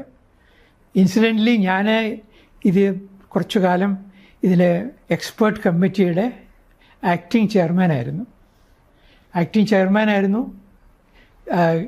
പേപ്പറിൽ ഈ കല്ലറകളുടെ താക്കോൽ ഏതാണ്ട് 1.5 വർഷം എൻ്റെ കസ്റ്റഡിയിലായിരുന്നു. ഈ കല്ലറകൾ എപ്പോഴെങ്കിലും തുറന്നതായിട്ട് അറിയോ? സംശയം എന്താണ്? ബി കല്ലറ തുറന്നിട്ടില്ല എന്ന് പറയുന്നത് അസത്യമാണ്, അവാസ്തവമാണ്. അത് വിനോദ് റായിയുടെ റിപ്പോർട്ടിൽ തന്നെ 7 തവണ തുറന്നത് ഉത്രാടം തിരുനാൾ സൈൻ ചെയ്തിട്ടുണ്ട്. 97-നും 2002 ഒരു പീരീഡ് പറയുന്നുണ്ട്. 91-നും ഞാൻ പീരീഡ് നമ്മോട് നോക്കിയിട്ട് പറയാം. ആ പീരീഡിൽ 7 തവണ തുറന്നതായിട്ട് പേന കൊണ്ട് ഒപ്പിട്ടിട്ടുണ്ട്. അഡീഷണലായിട്ട് 2 തവണ തുറന്ന കാര്യം പെൻസിൽ കൊണ്ട് എഴുതിയിട്ടുണ്ട്. അപ്പോൾ ബി നിലവറ തുറന്നിട്ടുണ്ട്. പിന്നെ ഇപ്പോൾ ഒരു വേർഷൻ പറയുന്നത് എന്താണെന്ന് പറഞ്ഞു കഴിഞ്ഞാൽ ഈ ബി നിലവറ ഡബിൾ സ്റ്റോറീഡ് ആയിരുന്നു. ഈ ഡബിൾ സ്റ്റോറീഡ് ആയതുകൊണ്ട് ആ തുറന്ന ഭാഗം എന്ന് പറയുന്നത് അതിൻ്റെ താഴെ ഒരെണ്ണം കൂടിയുണ്ട്. അപ്പോഴാണ് ഞാൻ നിങ്ങളോട് പറയുന്നത് ഇതിൻ്റെ താക്കോലുകൾ എൻ്റെ കയ്യിലുണ്ടായിരുന്നു എന്ന് ഞാൻ പറഞ്ഞല്ലോ. ഞാൻ അത് അയൺ സേഫിനകത്ത് സൂക്ഷിച്ചു വച്ചിരിക്കുകയായിരുന്നു. സുപ്രീം കോടതിയുടെ ഒരു അയൺ സേഫ് അവിടെ ഉണ്ടായിരുന്നു. ആ ഈ താക്കോൽ എൻ്റെ കയ്യിലാണെന്ന് പറഞ്ഞിട്ട് ഒരു വലിയ കള്ളൻ ഇവിടെ മോഷ്ടിക്കാൻ വന്നിട്ടുണ്ട്. ആളുടെ പേര് ഞാൻ പറയുന്നില്ല, എല്ലാവർക്കും അറിയാവുന്ന ആളാണ്. അപ്പോൾ സാർ ഇപ്പോൾ പറയുന്നത് അതിൻ്റെ അകത്തൊരു ഹിഡൻ ചേംബർ പോലെ ഒന്നുമില്ല. ഹിഡൻ ചേംബർ ഉണ്ട്, ദാറ്റ് ഈസ് ട്രൂ. പക്ഷേ ഇൻ ബിറ്റ്വീനിൽ ഒരു താക്കോൽ ഉള്ളതായിട്ട് എനിക്ക് തന്ന താക്കോലുകളിൽ നിന്ന് ഞാൻ മനസ്സിലാക്കുന്നില്ല. ഒരു പക്ഷെ അതിൻ്റെ ഉള്ളിലാണെങ്കിലോ ഈ രണ്ടാമത്തെ താക്കോൽ? അല്ല, അങ്ങനെയാണെങ്കിൽ താക്കോൽ വേണമല്ലോ. അല്ല, ഈ ബി വോൾട്ടിൻ്റെ ഉള്ളിലാണെങ്കിലോ? ബി വോൾട്ടിൻ്റെ മുകളിലത്തെ നിലയിലെ താക്കോല് ഉണ്ട്. ആ താക്കോലും ഞാൻ കണ്ടിട്ടുണ്ട്. ഈ പറഞ്ഞതുപോലെ ഡിസ്ട്രിക്ട് ജഡ്ജിന് ഹാൻഡ് ഓവർ ചെയ്യുന്നത് ഞാനാണ്. താക്കോലുകൾ ഞാനാണ് അവർക്ക് ഹാൻഡ് ഓവർ ചെയ്യുന്നത്. അവർ ചാർജ് എടുത്തല്ലോ ഇതിൻ്റെ ചുമതലയായി. അതായത് ആദിത്യവർമ്മ തമ്പുരാൻ പ്രിൻസ് ഈ താക്കോലുകളെ സുപ്രീം കോടതിക്ക് ഹാൻഡ് ഓവർ ചെയ്യുകയാണ്. അന്വേഷണം ചെയ്തപ്പോൾ അമിക്കസ് ക്യൂറിക്ക് ഹാൻഡ് ഓവർ ചെയ്യുകയാണ്. അമിക്കസ് ക്യൂറിയാണ് അത് വേലായുധൻ നായർക്ക് ഹാൻഡ് ഓവർ ചെയ്യുന്നത്. വേലായുധൻ നായർ വിസിറ്റിംഗ് പ്രൊഫസറായിട്ട് അമേരിക്കയിലേക്ക് പോകുമ്പോഴാണ് ഞാൻ ആക്ടിംഗ് ചെയർമാനായിട്ട് വരുന്നത്. ആ സമയത്ത് എനിക്കും ഗോപാലകൃഷ്ണനും കൂടിയാണ് താക്കോൽ തരുന്നത്. ഗോപാലകൃഷ്ണൻ ക്ലവറായിട്ട് അവധിയെടുത്തുകൊണ്ട് പോയി. ഞാൻ മാത്രം അവസാനം താക്കോൽ ഏറ്റുവാങ്ങേണ്ടതായിട്ട് വന്നു. അങ്ങനെ താക്കോല് ഞാൻ ഏറ്റുവാങ്ങുന്നു. ആ ഏറ്റുവാങ്ങുന്ന താക്കോല് ഞാൻ സുപ്രീം കോടതിയുടെ മുറിയിലുള്ള അയൺ സേഫിനകത്ത് വയ്ക്കുന്നു. ഓരോ താക്കോലും ഞാനപ്പോൾ നമ്പർ നോട്ട് ചെയ്ത് പരിശോധിക്കുമല്ലോ. അപ്പോൾ അതനുസരിച്ചിട്ട് ബി കലവറയ്ക്ക് താക്കോൽ ബി കലറയുടെ ഡൗൺ സ്റ്റേഴ്സ്, ഞാൻ പറയുന്നത് മിസ്കോട്ട് ചെയ്യരുത്, അതിൻ്റെ ഡൗൺ സ്റ്റേഴ്സിന് ഒരു താക്കോല് എനിക്ക് തന്ന താക്കോൽ കൂട്ടത്തിൽ ഇല്ല. അവിടെ ഉണ്ടാവാമില്ല, അത് ഞാൻ പറയുന്നില്ല. ഉണ്ടാവാം, ഇല്ലയെന്നൊന്നും ഞാൻ പറയുന്നില്ല, എനിക്കറിഞ്ഞുകൂടാ. പക്ഷേ അപ്പം ഞാൻ വീണ്ടും ഒരു അൺട്രൂത്ത് എനിക്ക് എക്സ്പോസ് ചെയ്യേണ്ടി വരും. അതായത് ഇപ്പോൾ അടുത്ത കാലത്തൊരു യൂട്യൂബിൽ ഞാൻ ജയകുമാറിൻ്റെ ഒരു വീഡിയോ കണ്ടു. അദ്ദേഹം ഇതിൻ്റെ ഓഫീസറായിട്ട് ഈ കലറകളൊക്കെ കണ്ടിട്ടുള്ള ആളാണ്. ഗവൺമെൻറ് ഓഫ് കേരളയെ റെപ്രസെൻ്റ് ചെയ്തുകൊണ്ട് ഈ നിധിയുടെ പ്രൈമറി അസസ്മെൻറ്റ് നടത്തുമ്പോൾ അദ്ദേഹമാണ് ആ ടീം ഹെഡായിരുന്ന ആൾ, കെ ജയകുമാർ. അപ്പോൾ അദ്ദേഹം പറഞ്ഞത്, അദ്ദേഹത്തിൻ്റെ യൂട്യൂബിൽ ഞാൻ കണ്ടത്, ഈ ബി കലറയുടെ ഡൗൺ സ്റ്റേഴ്സിലാണ് നമ്മുടെ പ്രധാന വിഗ്രഹത്തിൻ്റെ അടിവശം. അതുകൊണ്ട് അത് തുറക്കണ്ട എന്നാണ് അദ്ദേഹം ധരിച്ചിരിക്കുന്നത്. അദ്ദേഹം അങ്ങനെ പറഞ്ഞിട്ടുള്ളൂ. അങ്ങനെയുണ്ട്. ഞാനത് നിങ്ങൾക്ക് വേണ്ടി ഒന്നുകൂടി എക്സ്പ്ലെയിൻ ചെയ്യാം. അത് ബി നിലവറയുടെ ഡൗൺ സ്റ്റേഴ്സ് അല്ല, അത് മരുവിക്കീഴ് തിരുവറ എന്ന് പറയുന്ന ഒരു സ്പെഷ്യൽ അറയുടെ ഭാഗമാണ് അത്. എന്താണ് മരുവുക എന്ന് പറഞ്ഞാൽ? ഭഗവാൻ മരുവുന്ന, ഭഗവാൻ നിലകൊള്ളുന്ന, ഭഗവാൻ വസിക്കുന്ന മരുവിക്കീഴ്. മരുവിക്കീഴ് എന്ന് പറയുന്നത് മരുവുന്ന സ്ഥലം ഏതാണ്? ശ്രീകോവിൽ. മരുവുന്ന സ്ഥലത്തിൻ്റെ കീഴിലുള്ള അറ, അതാണ് നമ്മുടെ ശ്രീകോവിലിൻ്റെ അടിവശത്തുള്ള ഡൗൺ സ്റ്റേഴ്സ്. അത് ഏതെങ്കിലും സമയത്ത് തുറന്നിട്ടുണ്ടോ? അതിനെപ്പറ്റി തുറന്നതായിട്ട് ഞാൻ റെക്കോർഡ്സിൽ കണ്ടിട്ടില്ല. ബി വോൾട്ടിൻ്റെ കാര്യത്തിൽ 7 തവണ തുറന്നതായിട്ട് റെക്കോർഡ്സ് ഉണ്ടെന്ന് പറയുന്നുണ്ട്. ഇതിൽ എപ്പോഴെങ്കിലും ഇൻവെൻട്രി നടത്തിയതായി അതിൽ പറയുന്നുണ്ടോ? ഇല്ലല്ലോ. ഇൻവെൻട്രി എന്ന് പറയുന്നത് നമ്മുടെ ഇൻവെൻട്രി ബി നിലവറയുടേതായിട്ട് മാത്രം നടത്തിയിട്ടില്ല. ഈ എക്സ്പെർട്ട് കമ്മിറ്റിക്ക് ബി നിലവറ തുറന്ന് കണ്ടിട്ടില്ല. അപ്പം അതിൻ്റെ ഉള്ളിൽ എന്താ ഉള്ളതെന്ന് ഇപ്പോഴും കൃത്യമായിട്ട് അറിയില്ല എന്നാണോ? നമുക്ക് ഊഹിക്കാമല്ലോ. എ നിലവറയിൽ എന്തുണ്ടെന്ന് നമുക്കറിയാം, സി നിലവറയിൽ എന്തുണ്ടെന്നറിയാം, ഡിയിൽ എന്തുണ്ടെന്നറിയാം, ഇയിൽ എന്തുണ്ടെന്നറിയാം. അപ്പോൾ സ്വാഭാവികമായിട്ട് ബിയിൽ എന്താണെന്നുള്ളത് നമുക്ക് ഊഹിക്കാൻ പറ്റും. ഡിയിലാണ് ഏറ്റവും മിസ്റ്റിസിസം നിറഞ്ഞിരിക്കുന്ന ഒരു കലവറ. അതിനകത്ത് അതുപോലെ ഈ പറഞ്ഞ ഇതില് 2 അറ ഉണ്ടെന്ന് പറയണം. സാറ് പറഞ്ഞ അതിന് ഒരു താക്കോലേ ഉള്ളൂ, മറ്റു താക്കോല് അങ്ങനെ ഉള്ളതായിട്ട് അറിയില്ല. പക്ഷെ ഇവരൊക്കെ ബേസിക്കലി അതിനെപ്പറ്റി എല്ലാരും പറഞ്ഞു കേൾക്കുന്നത് നാഗബന്ധം ഇട്ട് പൂട്ടിയ ആണ് രണ്ടാമത്. അതൊക്കെ നമുക്ക് തെലുങ്ക് സിനിമയിലൊക്കെ ഞാൻ കണ്ടിട്ടുണ്ട്. ഈ നാഗബന്ധവും അതുപോലെ തമിഴ് സിനിമയിലൊക്കെ കണ്ടിട്ടുണ്ട്. ഞാൻ അല്ലാണ്ട് കണ്ടിട്ടില്ല. ഒരു കാര്യം ഞാൻ പറയാം, പത്മനാഭസ്വാമി ക്ഷേത്രത്തെ നിധിയെ പറ്റി പണ്ട് പത്രങ്ങളിലൊക്കെ വാർത്ത വന്നിട്ടുണ്ട്. കാരണം 1931-32 കാലത്ത് അത് ചിത്തിര തിരുനാൾ മഹാരാജാവിൻ്റെ കാലത്ത് അദ്ദേഹം അവിടെ ഒരു ഇൻവെൻട്രി അദ്ദേഹം ഈ പറയുന്ന പോലെ നിലവറകളുടെ എല്ലാം എടുക്കുന്നുണ്ട്, ഇൻക്ലൂഡിങ് ബി എടുത്തിരിക്കണം. കാരണം 1932 അദ്ദേഹം പറയുന്നുണ്ട്.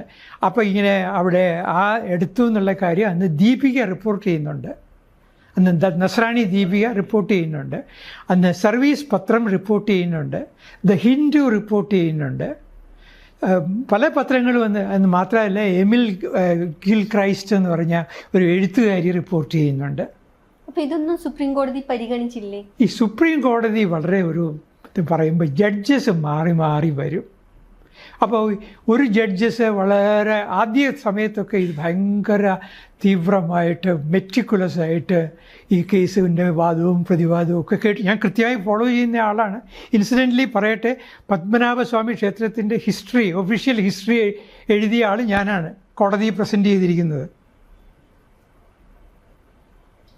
ആ കോടതിയിൽ എൻ്റെ ഒരു ഹിസ്റ്ററി കോട്ട് ചെയ്തിട്ടാണ് രാജകുടുംബത്തിന് അനുകൂലമായ വിധിയിൽ ഈ ഹിസ്റ്ററി കോട്ട് ചെയ്യുന്നുണ്ട്, എൻ്റെ കോട്ട് ചെയ്യുന്നു. അപ്പോൾ ഞാനിത് നന്നായിട്ട് ഹിസ്റ്ററി പഠിച്ചിട്ടുണ്ട്. ഇടയ്ക്ക് പറയട്ടെ, 1 രൂപ പോലും പ്രതിഫലം വാങ്ങാതെ എഴുതി, ക്ഷേത്രത്തിന് വേണ്ടി എഴുതി. അത്രയ്ക്ക് ക്ഷേത്രത്തിൻ്റെ ഒരു വെൽഫെയറിനെ പറ്റി ഒരു അഭിമാനമുള്ള ആളെന്ന നിലയിൽ എഴുതി. എൻ്റെ പേരാണ്, പക്ഷെ ഞാൻ മാത്രമായിട്ടല്ല, എനിക്ക് ലീഗൽ സപ്പോർട്ട് കിട്ടിയിരുന്നു. എനിക്ക് ലീഗൽ ടേംസ് അറിയില്ലല്ലോ. അപ്പോൾ ഞാനും വക്കീലും വേറൊരു ഹിസ്റ്റോറിയനും കൂടി ചേർന്നാണ് വാസ്തവത്തിൽ ഇത് എഴുതിയത്. 3 പേര് ചേർന്നാണ് ഈ ഹിസ്റ്ററി തയ്യാറാക്കി, എൻ്റെ പേരിലാണ്. സാറ് പറഞ്ഞതിൽ ഒരു സംശയമാണ്. അതായത് സാറ് പറഞ്ഞു ബി ചേംബർ, അല്ല ഞാൻ പറഞ്ഞു പൂർത്തിയാക്കിയില്ല. ഈ ജഡ്ജസ് പിന്നെ പല ജഡ്ജസ് മാറി മാറി വരും. അവസാനം വന്ന ജഡ്ജസിന് ഇത് എങ്ങനെയെങ്കിലും ഇതൊന്ന് വിധി പ്രഖ്യാപിച്ച് തലയുരിയാൽ മതി എന്നുള്ള ഒരു നിലയിലെത്തി.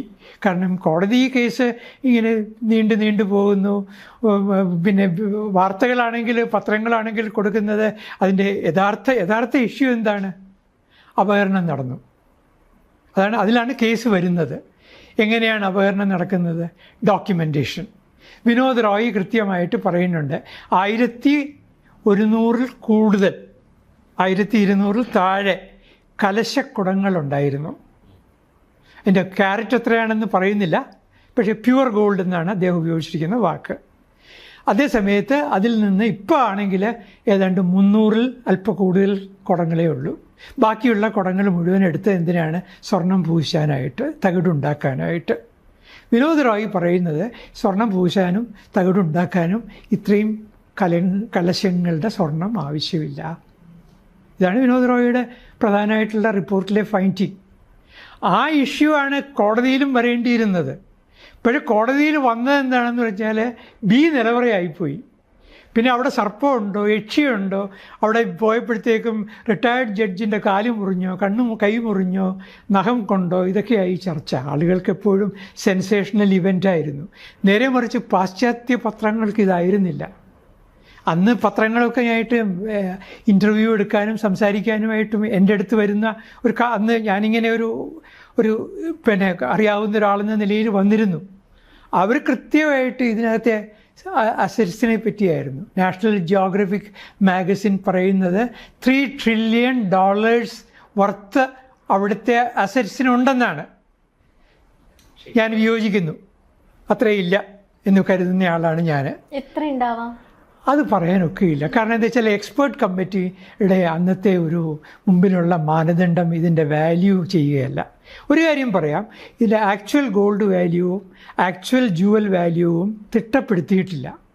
ഇപ്പോൾ ഉദാഹരണത്തിന് വെനീഷ്യൻ ഡ്യൂക്കറ്റ്സ് അവിടെയുണ്ട്, ഡച്ച് ഈസ്റ്റ് ഇന്ത്യ കമ്പനിയുടെ ഡ്യൂക്കറ്റ്സ് ഉണ്ട്, അതിന് ഗോൾഡ് വാല്യൂ അല്ലല്ലോ. അതുപോലെ തിരുവിതാംകൂറിൻ്റെ കലിയൻ പണമുണ്ട്, ചാക്കുകളിൽ കെട്ടി വെച്ചിട്ടുണ്ട്, അതിന് ഗോൾഡ് വാല്യൂ അല്ലല്ലോ. അപ്പം അതുപോലെ തന്നെ രത്നങ്ങളുണ്ട്. ഇപ്പം അതിലൊരു രത്നത്തിൻ്റെ ക്യാരറ്റ് നമ്മൾ നോക്കിയിട്ടില്ല. ചിലപ്പോൾ നോക്കി വരുമ്പോഴത്തേക്കും കോഹിന്നൂർ രത്നത്തിൻ്റെ അത്രയും വാല്യൂ ഉള്ളതാണെങ്കിലോ. ശരിക്കും പറഞ്ഞാൽ കേരളത്തിൻ്റെ കടം തീർക്കാൻ ഒരു രത്നം കൊടുത്തു പലതരത്തിലും പറഞ്ഞാൽ. അപ്പം ഞാൻ അതിൻ്റെ കൂടുതൽ കാര്യങ്ങൾ അത് പറയാനാണെങ്കിൽ 1 മണിക്കൂർ അതിനെപ്പറ്റി തന്നെ, അവിടുത്തെ ആഭരണങ്ങളെ പറ്റി തന്നെ നമുക്ക് പറയാം. സർ, ഇത് ഏത് പീരീഡിലാണ് ഈ നിക്ഷേപിക്കപ്പെട്ടത് എന്ന് ചരിത്രകാരനിലേക്ക് പറയാം. ഇതിനകത്ത് ഏറ്റവും കൂടുതൽ അസറ്റ്സ് അവിടെ എത്തിയത് മാർത്താണ്ഡവർമ്മയുടെ കാലത്താണ്. ശത്രു രാജ്യങ്ങൾ പിടിച്ചടക്കിയപ്പോൾ അവിടെയുള്ള ട്രഷറികളിൽ നിന്ന് എടുത്തുകൊണ്ട് വന്നതാണ് ഈ മേജർ പോർഷൻ. എന്ന് പറഞ്ഞാൽ ദേശിങ്ങനാട്, കായംകുളം, തെക്കൻകൂർ, വടക്കൻകൂർ എന്ന് പറയുന്ന കരപ്പുറം, ഇത്രയും രാജ്യങ്ങളിൽ നിന്ന് കൊണ്ടുവന്നത് ഉണ്ട്.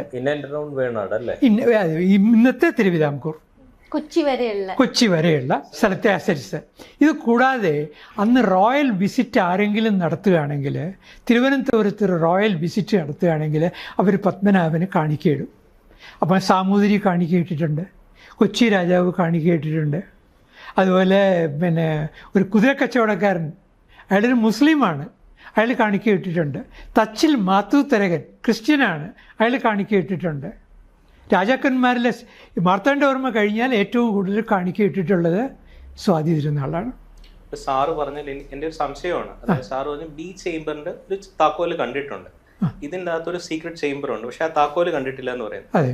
അപ്പം ആ സീക്രട്ട് ചേംബേഴ്സ് സീക്രട്ട് ആയിട്ട് ഇരിക്കാനാണല്ലോ തീർച്ചയായിട്ടും ആ താക്കോല് വരാത്തത്. അല്ല, സീക്രട്ട് ചേംബർ അതിൻ്റെ താക്കോലേ ഇല്ലെങ്കിലോ? അല്ലല്ല, ഞാൻ പറയട്ടെ, അവിടെ ഒരു നീ അങ്ങനെ പറയുകയാണെങ്കിൽ ഞാൻ പറയണ്ടെന്ന് വിചാരിച്ചൊരു കാര്യം കൂടി എനിക്ക് പറയേണ്ടി വരും. അവിടുത്തെ ട്രഷററെല്ലാം കൺഫസ് ചെയ്തിട്ടുണ്ട്. ആ കൺഫസ് ചെയ്യുന്ന സമയത്ത് ഞാനും ഉണ്ടായിരുന്നു. ആ ട്രഷറർ എന്ന് പറഞ്ഞാൽ മുതൽപ്പിടി.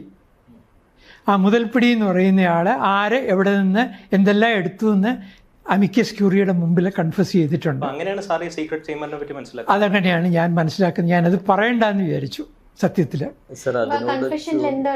അത് കൂടുതൽ ഞാൻ പറയുന്നില്ല, ഇപ്പോഴും ഒരു സസ്പെൻഷനായിട്ടിരിക്കട്ടെ. അപഹരണം നടന്നു, ഞാൻ അത്രയും പറയാം. കൺഫെഷനിൽ പറഞ്ഞിരിക്കുന്നത് അപഹരണം നടന്നു, ഇൻക്ലൂഡിങ് ബി. രാജകുടുംബം അതിൽ നിന്ന് അങ്ങനെയല്ല, അവിടെ അതിനകത്ത് അദ്ദേഹം അന്നത്തെ ഓഫീസറുടെ പേരാണ് പറയുന്നത്. അന്നത്തെ 98 എന്ന് പറയുന്നൊരു വർഷവും അദ്ദേഹം പറയുന്നുണ്ട്. അപ്പോൾ ആ വർഷം സംഭവങ്ങൾ നടന്നതായിട്ടാണ് പറയുന്നത്. പക്ഷെ നമ്മളൊരു കാര്യം ആലോചിക്കണം, ഇതിനേക്കാളും വലിയ അപഹരണങ്ങൾ നടന്നിട്ടുള്ള ഉണ്ട്. മാത്രമല്ല, ഈ അപഹരണം നടക്കുമ്പോൾ രാജകുടുംബം വിചാരിച്ചിരുന്നത് ഞങ്ങളുടെ സ്വത്താണെന്നാണ്. ഞാൻ ഒന്നും കൂടി വിശദമാക്കാം. ഇതൊരു പ്രൈവറ്റ് ട്രസ്റ്റാണെന്നായിരുന്നു അവരുടെ വിചാരം. ഇത് പബ്ലിക് ട്രസ്റ്റാണെന്ന് അവരും തിരിച്ചറിയുന്നത് സുപ്രീം കോടതി ഒരു ചോദ്യം ചോദിച്ചപ്പോഴാണ്. അറിയാതെ ചെയ്തതാണ്, അത് ഞാൻ പറയും. അതായത് ഇപ്പോഴത്തെ ക്ഷേത്രസ്ഥാനീയനായ മൂലം തിരുനാൾ രാമവർമ്മയാണ് ആദ്യമായിട്ട് ഇതൊരു പബ്ലിക് ട്രസ്റ്റാണെന്ന് പറയുന്നത്. അതുവരെ രാജകുടുംബ അംഗങ്ങൾ വിചാരിച്ചിരുന്നത് ഇത് പ്രൈവറ്റ് ട്രസ്റ്റാണെന്ന്. അപ്പോൾ ഞങ്ങളുടെ ആണെന്ന് വിചാരിച്ചു. ഞങ്ങളുടെ സ്വത്ത് ഗവൺമെൻറ് എടുക്കുന്നതിന് പകരം ഞങ്ങളത് നല്ല വേറെ എന്തെങ്കിലും കാര്യങ്ങൾക്ക് ഉപയോഗിക്കുന്നു എന്ന് വിചാരിച്ചിരിക്കുക. എനിക്ക് അറിഞ്ഞുകൂടാ. V.S. അച്യുതാനന്ദൻ റേസ് ചെയ്ത വളരെ ഫേമസ് ആയിട്ടൊരു അലിഗേഷൻ അറിയാമായിരിക്കും. അതില് ഒരു ചരിത്രകാരൻ എന്ന നിലയ്ക്ക് അദ്ദേഹം പറഞ്ഞതൊക്കെ പറയാം.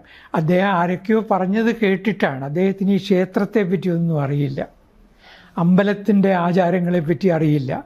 അദ്ദേഹം പറഞ്ഞത് വളരെ റെഡിക്കുലസ് ആയ ഒരു കാര്യം, പായസത്തിനകത്ത് രക്തം കൊണ്ടിട്ടു എന്നുള്ളത്. പായസത്തിനകത്ത് രക്തം കൊണ്ടിട്ടിട്ടൊന്നും അല്ല അവിടുന്ന് പോയിട്ടുള്ളത്. പക്ഷേ അദ്ദേഹം പറഞ്ഞതിൻ്റെ ഉള്ളടക്കം ശരിയായിരുന്നു. അതായത് പായസത്തിലൂടെ പോയി എന്ന് പറഞ്ഞത് തെറ്റാണ്. ഓക്കെ, അതിൻ്റെ ഒരു സ്പിരിറ്റിൽ അത് ശരിയാണ്. അതിൻ്റെ സ്പിരിറ്റിനകത്ത് ശരിയും ഉണ്ട്.